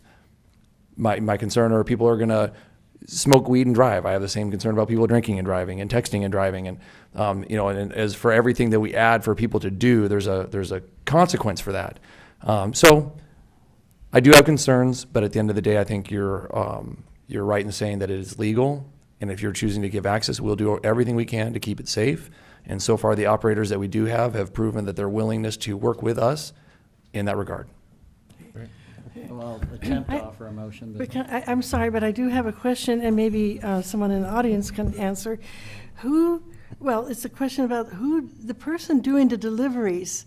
I'm under the assumption that the person doing the deliveries is a responsible, vetted person who wouldn't be driving under the influence. That's not what he was suggesting. It's not the delivery people. But I thought that Randy expressed concern, or maybe I misunderstood. Well, I believe the state is working on impairment standards. So right now, During the deliveries is a. So right now, I don't believe that there's anything in our regulation that says that the delivery drivers for any of the dispensaries have to go through any testing. Like the gentleman who has a Class A license has to go through random drug testing to make sure that he's not operating a large vehicle while under the influence or one that's carrying hazardous materials. Much like when I had a Class B license, I had to get random drug testing as well. So that's something that I'm assuming would be within a policy decision that you could add that would require some type of testing of the dispensaries for their drivers. I don't know that their hiring standards. We don't require a live scan for any of the employees that they have there. I know the state has regulations that say they can't hire anybody who's been convicted of a felony, and I think there's some other some other criteria that's established already by the state. But they don't have to be live scanned through us. They don't have to run their background through the police department at all. They're expected to make those decisions on their own, and I'm going to go on a limb here, and I'm going to say that the businesses don't want their drivers driving high either. Just I was just going to say that, knowing the owners of I would trust that their deliveries would be made by someone responsible. Yeah. So I'll leave it at that. Yeah, Mr. Mayor, to follow up on the chief's comments as well as Chris's, there's no discernible standard like there is at alcohol in terms of blood alcohol level. But you can be arrested for driving under the influence of alcohol and be less than the discernible standard of 0.08. It's impairment, and that's what the police officers are looking for. And they can tell impairment on any of the narcotics, including marijuana. So if somebody's going to get behind the wheel or do anything that they're going to do when they're impaired and they get pulled over, officers, they don't have to necessarily be drug recognition experts, which many of them are, but they've had training to do the same type of field sobriety tests with alcohol as they do with marijuana, as they do with alcohol. And I can tell you, being a criminal defense attorney, I've had to represent many people that have been driving and arrested for being under the influence of various narcotics, including marijuana. So your point is well taken. But there is a standard of impairment that the police officers do have considerable training in. Do you want to add anything to that? No, I was just going to your point, you're right. There is an identifiable standard for alcohol that the states have all agreed that 0.08 would be considered to be under the influence, but you could be a 0.04 and still be arrested for driving under the influence. And oftentimes what we do see is a lot of combination of use of substances where they're using alcohol, over-the-counter medication, or marijuana, or a combination of things that if they blow on a breathalyzer, it's a 0.02, but the testing reveals that they're unable to safely operate a motor vehicle, oftentimes is initially discovered by some violation of their driving pattern or a call saying that somebody is not able to maintain the roadway. Obviously, ever since texting has become more prevalent, we get a lot of calls of people that are weaving in and out of lanes and they're texting, they're not drunk or high, but they're not paying attention to the road. I hope you arrest them. Unfortunately, the people that are texting and driving, which is incredibly hazardous because they're not even looking at the roadway, that's only a citation. But we do arrest those who are driving under the influence of any substance that's causing impairment. You know what the holdup is down in, holdup may be a bad choice, the Port Hueneme approval process? They've been at this for a long time, and this just pops up in our council meeting. It sounds like there are 4 votes ready to roll, so that makes the audience happy. But why is it that the Hueneme and these other places are, I would be speculating at best. I have no Okay, idea what's Bill? taking them I've so actually long. spoken to one of the council people there at Port Hueneme. And first of all, their whole approach is different. They're doing this mainly under development agreements, and they're doing it for the money. Yeah. I Number would think one. they would be hurrying. They Well, need the money, yeah. Yeah. Number two,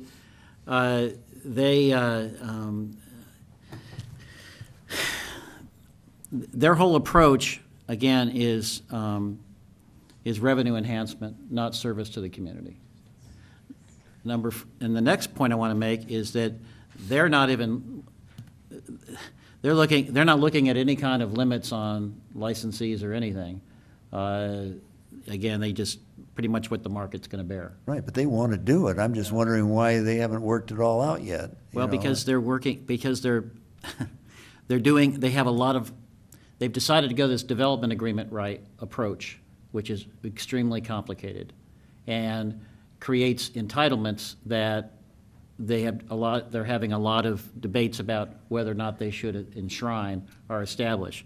And I think that's one of the really important approaches that we're taking. We're not creating any vested rights. We're not creating any entitlements. And I think that's important. We have licensing standards, but not vested rights. I think that's important. Yeah, well, I guess. I'm going to offer a motion if that's okay. Okay, I just, to make the statement, I'm not comfortable with, I know this isn't exactly light speed that we've been working at, but nobody else in the county's done anything, and we're moving towards it. I don't see doing it tonight, but I could make a motion to postpone, but I didn't get a second to the last one, so Well, I won't take any more time up. Go ahead, make your motion, Bill. Well, I'm going to see if the city attorney will allow me to make a motion in terms of principles, in terms of a rewrite on this. In other words, rather than trying to work out the exact wording, state the things we'd like to see in this reading. Well, I actually have some draft language prepared. The reason being that if we have principles as opposed to language, then it has to come back for Well, I know. 2 more Well, times. here's the goals I'd like to do, and you can help me with the wording. Sure. Okay. Number one, to respond honestly and sensitively to the concerns about appointments, that we set up the presumption of no appointment unless conditions so demonstrate a need. So the approach there is delete all the references to appointment only and separately direct the manager to evaluate the need for appointment Based requirement. on if there's observed conditions trigger a need for Based on appointment. security issues, something like that. In other words, the presumption be not to need one, but understanding the people's concerns. If the unexpected occurs, that the city manager has the discretion to require based on demonstrated need. Would that include both individual permit holders as well as a provision to do a blanket security or a blanket appointment requirement? In other words, would it be everybody applied the same way? Everybody's treated the same. Or would it be, okay. Everybody's treated the same. Would be able to, okay. Right. In other words, All the right. presumption is that if there's no problem, there's no appointment needed. Okay. If there becomes a problem with, apply it to all. crowd management issues in the parking lot, you have the option to impose an appointment process. Okay, on all of the license holders. But you're saying all. Depleting the appointments altogether. I go along with Paul and. Well, I'm trying to be sensitive to No, people's but concerns. I'm not comfortable with blanket. Like if one dispensary is doing some kind of television ad and one has a billboard. What if they're doing, multiple advertising and creating a problem that the other? Why would you force the other two? If I would say if one. Well, then let's just do away with it. I don't want to treat people differently. Okay, let's just. And do I away would with it. ask that, Okay. that before we even get to that point, that Chief Freihoff gives a monthly report. Just like when we go around, you could let us know if there's any problem. Yeah, Well, okay. I'm trying to allow some administrative discretion here to deal with issues. Yeah, I But I don't want understand. people to be singled out. Wouldn't it be better, I realize this is self-serving on my Let part. me try to complete my motion, and Yeah, but the motion is getting so complicated no, that no. once again, we're trying to craft legislation as we sit here rather than send it back and just Well, make the laundry let list. me try to complete this thought, okay?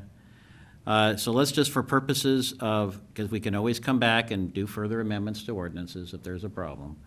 I'm going to go ahead and revise my motion to say that we proceed with the deletion to appointment only standard, period. Number two, that the maximum number of licenses remains at 3. And then that the presumption of sufficient adherence to security and operating guidelines is presumed by the holding of an existing license. And on that front, some suggested language to be added to Section 42604, subsection D, as the second to last sentence, would be up to 3 licenses for commercial adult use cannabis facilities shall be issued with priority consideration by the city manager provided to lawfully operating city and state licensed medical cannabis dispensaries. Yes, that's my motion. Okay, seconded. I have a question on that last part. What does that mean, priority is given? That seems pretty vague to me. Are we going to accept new license applications for 3 more dispensaries just for adult use? No, I want to make sure there's a maximum of the 3 period operating dispensaries. Medical. Medical and/or adult use? Yes, but not medical, 3 adult. What the wording I want is that the medical dispensaries can add adult use, but we're going to have a maximum of 3 dispensaries operating, period. That's what I want to say. So, let me ask the city attorney, can we legally say that we're only going to allow the medical dispensaries to sell adult use? Can't we say that we allow 3 dispensaries, which include medical and/or Yeah, total, medical and/or adult total? yes. That way, if one of these dispensaries goes out of business and somebody just wants to open up an adult use, they'd be allowed to. That's my intent. Okay. That's the intent of my motion. Yeah, that's fine. And that's captured in, frankly, that's captured now because we allow for operation of the dispensaries as either or, medical only, adult use only, or both. Okay. And that language appears in subsection F. So that's my motion, is that we introduce the ordinance with the amended language as suggested by the city attorney. And Councilman Haney, you seconded that? I'll second that. Yes. And I understand that to delete it throughout. Okay, motion and second. Further discussion? Yeah. Okay, call the roll. Mayor Pro Tem Haney, Yes. Councilmember Wyrick, Yes. Councilmember Blatz, Yes. Mayor Johnston, No. Councilmember Francina, yes. Okay, motion passes. Go forth. Go forth and diversify. Okay, guys, we got about 8 minutes. What are we on item number? Go to 5, pretty quick. Yeah, do you want to? We're on 5. Did you want to take a recess? No. No, okay. I think 5 and 6 are going to be pretty simple. If we could make 5 a priority, just Yeah. because there's some timeliness with that. Okay, that's 5, okay. Do we have comments on it? I don't know. Oh, I thought you said. No comments. Okay. then. Okay, the item. Is it possible that we could just say yes to whoever wants to write something? Yeah, I thought we said that once before. Is there some law that says we have to designate someone in order to write it, or? Well, you could designate less than a majority of council, but if the council would need to designate some individual to write the argument. The reason to designate an individual is that the council designated individual rises to the top of the priority list. If others submit arguments, you come ahead of them. Well, how about the next question? Does anyone want to write one? I don't. I don't. What is it that, are we specifically talking about the mayor changing the term, or? That's is that correct. it? Right, Yeah, it's on right. page, Okay, well, then I think we'd have to, if we're gonna write a pro and we're gonna write a con, I think the mayor voted against it, so he should be the one to write the con. And the pro could be anybody that voted for it, that wants to do it, and I have no problem with whoever wants to do it. Yeah, I don't either. And there is no obligation, no council member has to do it. Right. If not, it'll be Have a up pro or a to. con. Could just have I nothing. just want to make sure that it's Anybody who wants to clear write on the one? ballot, because, no, I don't want to do it. You would think that I might want to do it, being how much I like to write, but because I actually see pros and cons, and I would rather just let the voters We decide. just leave it blank and let the voters decide. Yeah. And Well, sorry, there will be a voter education element to it in that I will write an impartial analysis Yeah. explaining in a neutral fashion what the two measures would accomplish. So the voters will have that in the ballot book. As you should. Good, good. And none of, Well, then That's we sufficient. maybe shouldn't take a position on it then. Yeah. I don't know. Would if somebody decided they wanted or saw what the other, how does this done as far as a rebuttal, or do they see what the arguments? yes, there is a filing period, and then once that they are confidential until the filing period closes, and then there is an opportunity where you can review the arguments that have been submitted, and then there's a period where you can submit a rebuttal argument. Deny it, What- but not Yeah. necessarily say, I One- don't want to give you homework. Let's do it, yeah. One thing I just want to point out to the council, so if council chooses not to submit arguments, it does open the door for some other individual to file an argument in favor as well as against with the clerk's office, and then the rules under the elections code will dictate which argument gets chosen in favor or against. So, just so council's aware, you're Giving up the right. giving up that opportunity, Somebody right? from the public can just jump in and, Nobody else does. They have a Any- right. That's correct. They Any would create a qualified- vacuum, in other We could words. preempt them, I guess, but That is why? correct. But why? Fascinated to see Yeah. the arguments. Right. And the same would be true then for the rebuttal arguments. Yeah. That'd be, But yeah, that's I'm perfect. for That's an that. option for council. You do not need to take action. okay. Okay, so, Same with 6? so is that taken care of? Do we have to have a motion of some sort, or just let it, if we don't take action, then that is the action? I think we have No action is no consensus here, action. no action. No action. Yeah. Bingo. Okay. Okay, so then that gets us to, is this the noise ordinance, or? do we- Correct. Yeah. Okay, the noise ordinance. I guess we're all, Yeah, so this is introducing the ordinance and receiving public comment if any cards were provided that implements the term sheet that was brought back to you guys on April 24th. And in a nutshell, it adjusts the standard for what is prohibited to be noise which unreasonably disturbs the peace and quiet of a neighborhood with a 10-factor, not 10-factor test, but 10 different things that can be qualify as unreasonably disturbing noise, one of which, the new one, would be noise that's plainly audible by an enforcement officer at a distance of 50 feet from the source of the noise.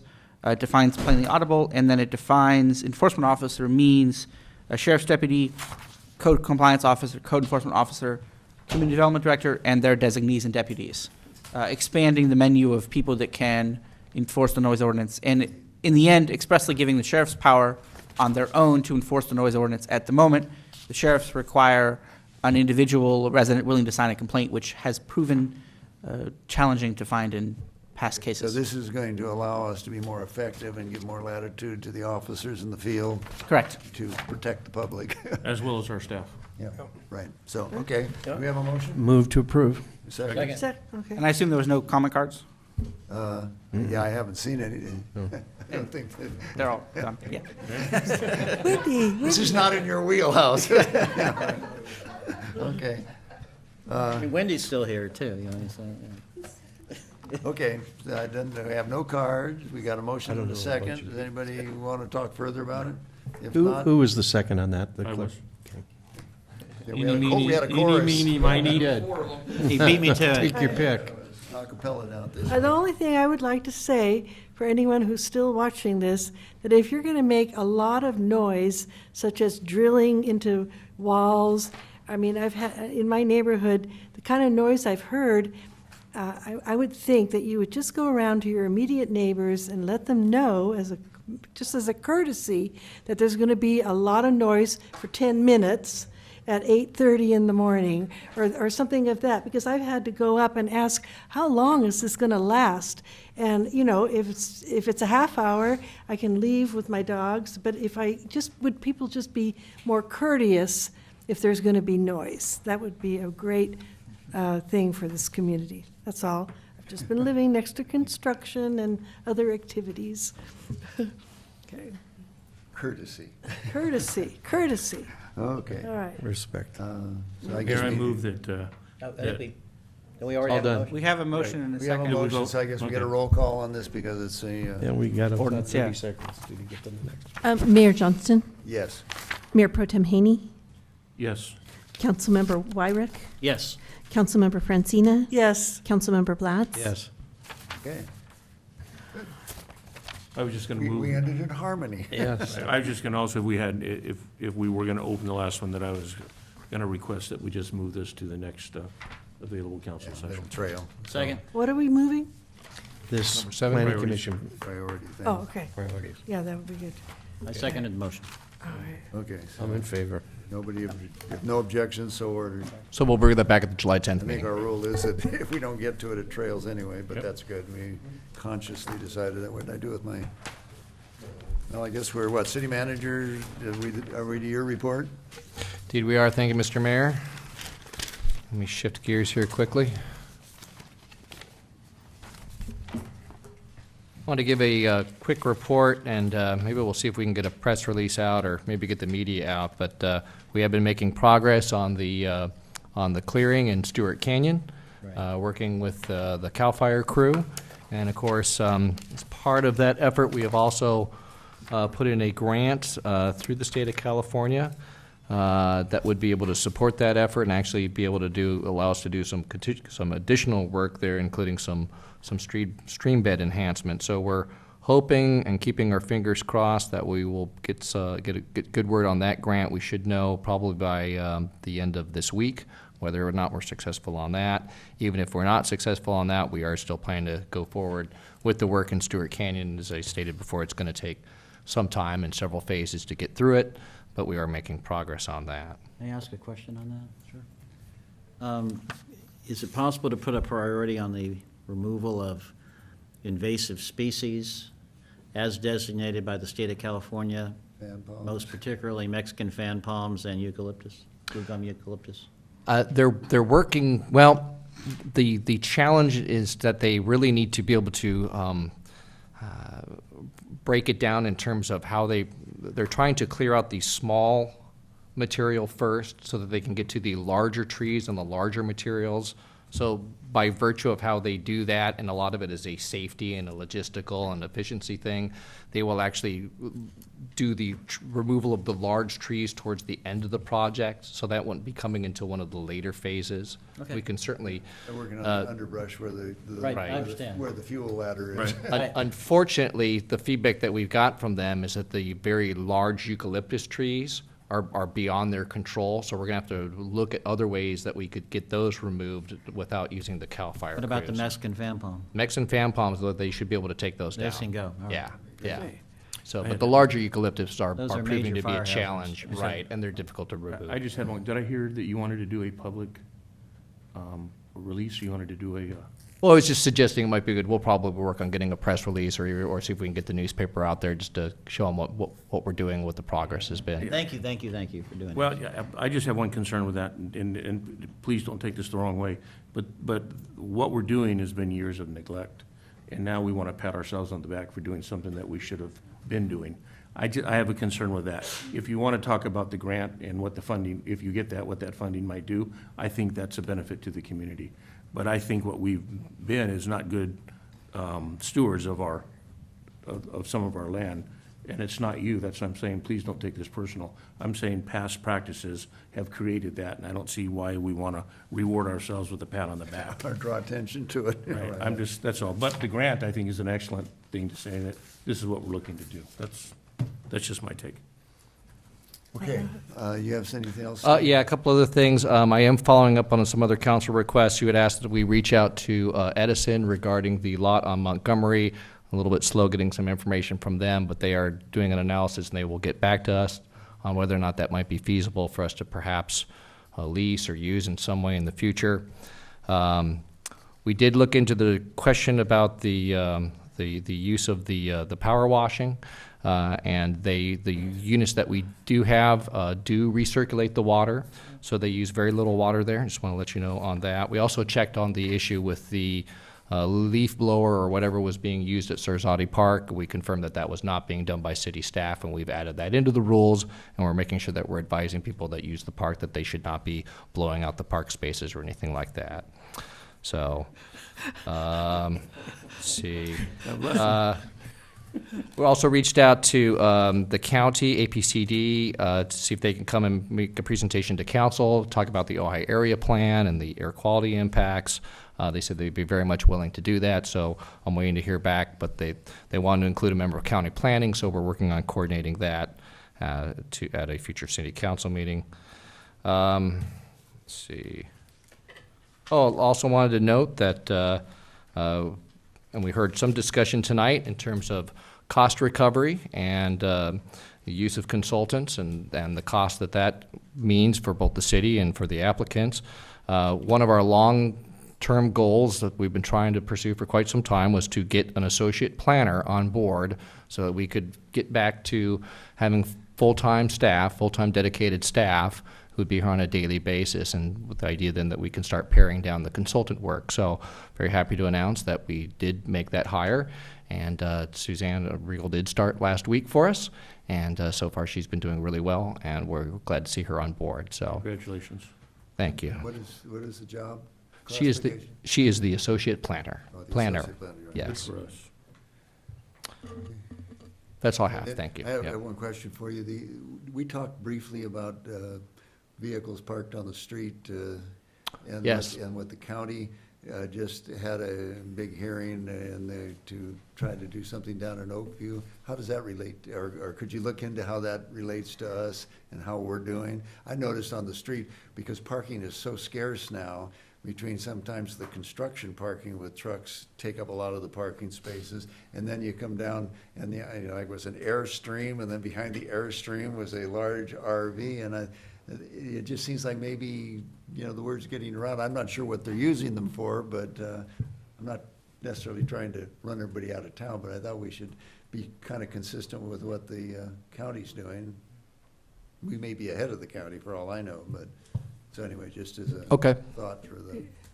Well, and I would really appreciate the exchange with Captain Fryhoff and some of the questions I had, because, and one of the responses I had, I was serious about. I mean, the county has really done a lot of strict restrictions on what Help of Ojai can do with the Honor Farm. And when we're talking about a place where supplemental services can be provided to people that are, in dire circumstances and having to sleep in their vehicles, it seems to me that maybe Help of Ojai and the city of Ojai could make some kind of proposal to the county to rethink and relax maybe some of their restrictions on what can be done with that Honor Farm. And I don't know if there's anything there or not, but There's a kind of unfortunate history that goes back to the 90s with a downturn in the economy, and for those of us who are around, Camp Comfort became a disaster. Right. So you want to just be cautious, but. Well, I understand that, but I mean, I think what I heard from Captain Fryhoff is there's a real need to have a supervised location. How could we reach Mr. out Mayor. to our supervisor? It seems like this might be something that I Supervisor thought that Bennett- Mr. Summers' memorandum on this issue was very good. Yeah, thank you. Thank you. I thought it said all there was to say, other than the fact that I believe we have to have a place, of some sort of a public space, You're right. not along residential streets, but a public space where we have to allow them to park. Right. So if there was a place that we could collaboratively work with the county to have a place for them, I think that's important because we really don't have any place in Ojai other than the parking lot behind the arcade. And Help of Ojai has a good track record in providing services to these impacted, populations. So, I don't know, it's just a thought. Yeah. And that, we could look at what, oh, sorry. I didn't mean to cut you off. Go ahead. Okay, well, we could look at what other cities that have safe parking lots, if they, I think they do them at churches sometimes and other locations. But they don't really have the infrastructure for the support services. That's the only thing I would be concerned about. And that matter is scheduled, I don't know the date, but it's on the list to come back to council with looking at what we've analyzed and some of the options. Okay, so. So again, just one more comment is I believe that I'm talking to Supervisor Bennett, might be a starting point regarding the use of that facility and the joint use. I think we need to do something. I just don't know, how to do it or where to do it. But if that's county property with a lease to Help of Ojai, I think that'd be a good starting point. But just to be clear, is it illegal for someone to park, say, on Matilla Street near Rainbow Bridge? I know someone that actually did that for a while and sleep in their car. It's not a residential street. It's fairly safe. As of right now, the only section that we would use would be the 72-hour parking violation based on the lawsuit that was filed against LAPD for the indiscriminate use of the sleeping in vehicle ordinance. Because they didn't have an identified place for them to go, then that was that's how they ran afoul with the implementation of that policy. So as of right now, yes, you could park and sleep in your vehicle on Matilaha as long as you're not beyond the 72-hour parking limit, which I think is a lot of the times the calls we get for the 72-hour parking violation is really it's an end around for the fact that somebody is sleeping in their vehicles and they don't want them in front of their homes or their business or whatever the case may be. And as of right now, I think we have just under 10 that are sleeping in their vehicles in the city is about the number I'm being told. And when they're asked to please move along, they've always moved along. Unfortunately, we're playing whack-a-mole, right? They move from here to here, and then that person calls, and there's not a robust mechanism yet anywhere. And I think the biggest issue is that people are afraid if you build it, they will come, right? Like the Camp Comfort is an example. But it's from, if I read the newspaper correctly, both Ventura City and Oxnard are looking at implementing year-round shelters, and they've set money aside in their budgets for that cause, which should help, because I know that in the wintertime, we do get a lot of additional homeless in our area that are from either Ventura or Oxnard, because the shelters up here and the churches provide a very good service for our community, and they don't restrict who gets to come. Yeah. But the key to me is that the ability to protect the integrity of our neighborhoods may well be based on having an identifiable place to go. Yeah.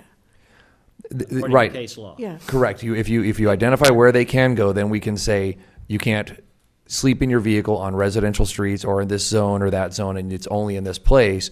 But once you've identified that you are open to letting people sleep in their vehicles in this place, then anybody that wants to sleep in their vehicle can go to that place. It's a hard balance, but. Yeah. But in the meantime, people wouldn't, if they're on Matilla Street, not in residential, there's going to be less likelihood of a complaint if it's a law-abiding person.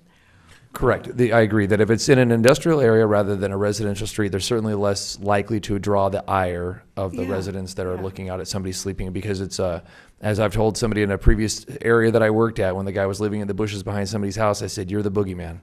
I said, "Now, I've talked to you numerous times, and you're not a criminal, but when you are sneaking in and out of the bushes behind these people's homes and they have young kids, the first thing that comes to mind is that you're there to abduct them and hurt them, and you can't change that belief." And so it draws calls. And so if you don't want to have us come out here and talk to you, find a place where people don't see you coming in and out of the bushes behind people's houses. And so parking at Matilaha is probably better than parking on Signal because of the complaints that would be drawn in the evening hours. Thank you. Yeah, it's a fine line demonstrating our compassion. Yeah. And following our regulations and rules. Yeah. So it's a fine line. It's a difficult Absolutely. position. And I think our deputies do a pretty good job of managing that, and they do know the people that are living in their vehicles and that are down on their luck, and we're not looking to cause any more problems for them as it is. We respond to the complaints that we get in the manner that we can. Yeah, thank you. No, I thought your reply was Paul, really do you good. have anything further? Okay, Susan? Okay.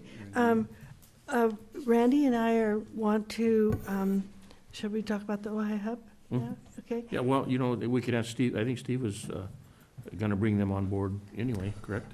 Yeah, I understand I that didn't both you know. and Mayor Pro Tem have requested a presentation to council from the Ojai Hub, and with 2 members of council making that request, we'll get that scheduled for a future meeting. Yeah, they said they're available anytime. And again, I think that, because it's a presentation, that we ask Laura to really keep it to the 10 minutes. Yeah, Absolutely. definitely, Okay. yeah. It is a commercial All right. enterprise. Well, I mean, with maybe, which I believe, my perception is this is a good benefit to the community, but, I mean, to us as a city, but Right, yeah. let's wait for that. Okay. Yeah, Okay, next, no, I'm not done. Okay, so on a future agenda, when the dust settles from what we've accomplished tonight, and we see how this goes, I think the time will come to put on the agenda a draft ordinance that will permit cannabis manufacturing with distribution or self-distribution as an accessory use in the same zones in which other cannabis activities are now permitted. So I would like to see that on a future agenda. And if you read the report that we got I have it here, down here somewhere in this deep hole underneath my desk. Anyway, there is a report that shows that that would not increase traffic. It's a whole different industry. Yeah. It'd Yeah. be interesting to see the profile of how, Yeah, how that can number of work. jobs, Yeah. safety issues, those kind of things. Yeah. Okay, do you have anything Okay. else? If Oh, not, it's- Before we leave that, I only heard just Councilmember Fresina express support for that, and our rule would be, I would support it being on a future agenda. okay, would too. thank you. Okay, very good. How about us just getting a report back and then put it on the agenda? That'd be fine. To give us information as to That'd be fine. what we're That'd be talking about. fine. Because Yeah. I think we. Sure, we brought one information report, I before think I've got a copy on of that, so we Yeah. can bring that back pretty Oh, quickly. yeah, 'cause, you could, yeah, you could actually write the report like I had to do for the water coordinator. Yeah, I well, we think could we've just, already got we one, already but- have all the information. Okay. Yeah, yeah. Okay, and then I just, I do want to follow up on what Lenny Clay said on the seriousness of what's happening at the border. And there are cities that are taking a stand. And so I'm considering, I'm not asking the city manager to do anything, but I'm considering writing something up, and perhaps as a city, we can join with other cities that are taking a stand on the current immigration policy of separating children and parents. So I'm just, I want the public to know that probably most of us are very aware and concerned about the situation. Okay, that's all I have. So I think we all received this second notice from Paul. Is it Benavida or Benavidez? And it's regarding the donor brick walkway at Libby Bowl. So it's the second notice that I received from him. Injury? Or I mean, Yeah, the lifting. So right. can we The get roots are can we gone. get an assessment from Greg Grant as to the degree of the problem, and then what would be the remedy to it? Well, beginning yesterday, the walkway is being repaired, and I expect that work will saw. probably be done today or tomorrow. We'll expect it to be done this week, so Wonderful. the changes are already in effect. Thank you for reading my mind, Steve. Okay, second thing is, there is going to be an electric blower demonstration Thursday at 10 o'clock at the service yard. Steve Colomay asked me to attend. And one of the other things they're going to be looking at is the actual placement of where they're going to put all of their batteries. And so it'd be interesting to see that and have some input as to the who, what, where, why, and how. So I'll be there. I'm just letting you know that there is going to be a discussion or demonstration regarding that. Right, and is it August 2nd that we're sort of shooting for a little Yes. kickoff? I think that's the date, so yeah. If everybody can be there, it would be great. So, yeah, and that's, Steve brought that up too. And then I think the third thing that I wanted to just share is, I don't know if you all received this, but I got the request for proposals. The RFP for the drought economy study of the Ojai Valley, that is out, it's being sent out. I don't know if anyone needs a copy of it. If they do, I'll send it to them. I'd like a coffee. I don't think I got I do believe that this is one of the entities that asked us to provide money to. The Ventura River Water District. Right, and I don't think we did. Well, I think we still have on the agenda looking at our community outreach budget, and I think that's the kind of thing that could be considered as part of the community outreach budget. They're looking for a quote too, as to how much and then how many people Right. participate as to what everybody's So sharing. I just want to say that it's out, and I think there's so, a number of things that need to come up Yeah. when we deliberate on the community outreach budget like that. right, okay. It's my opinion anyway. And that's all I have, Mayor. If I, oh, it's just, if I may, if I recall, when we talked about that particular item with the budget, the consensus that I heard from council at the time was that we wanted to, once they actually had their ask firmed up in the fall, we were going to take a look at that. Well, And so that was the game plan. I just wanted to keep it on the burner. You bet. Yeah, we're keeping an eye on it too, so thank you. Couple of things. This kind of the thing that Councilperson Franchina usually does, but I'm going to do it.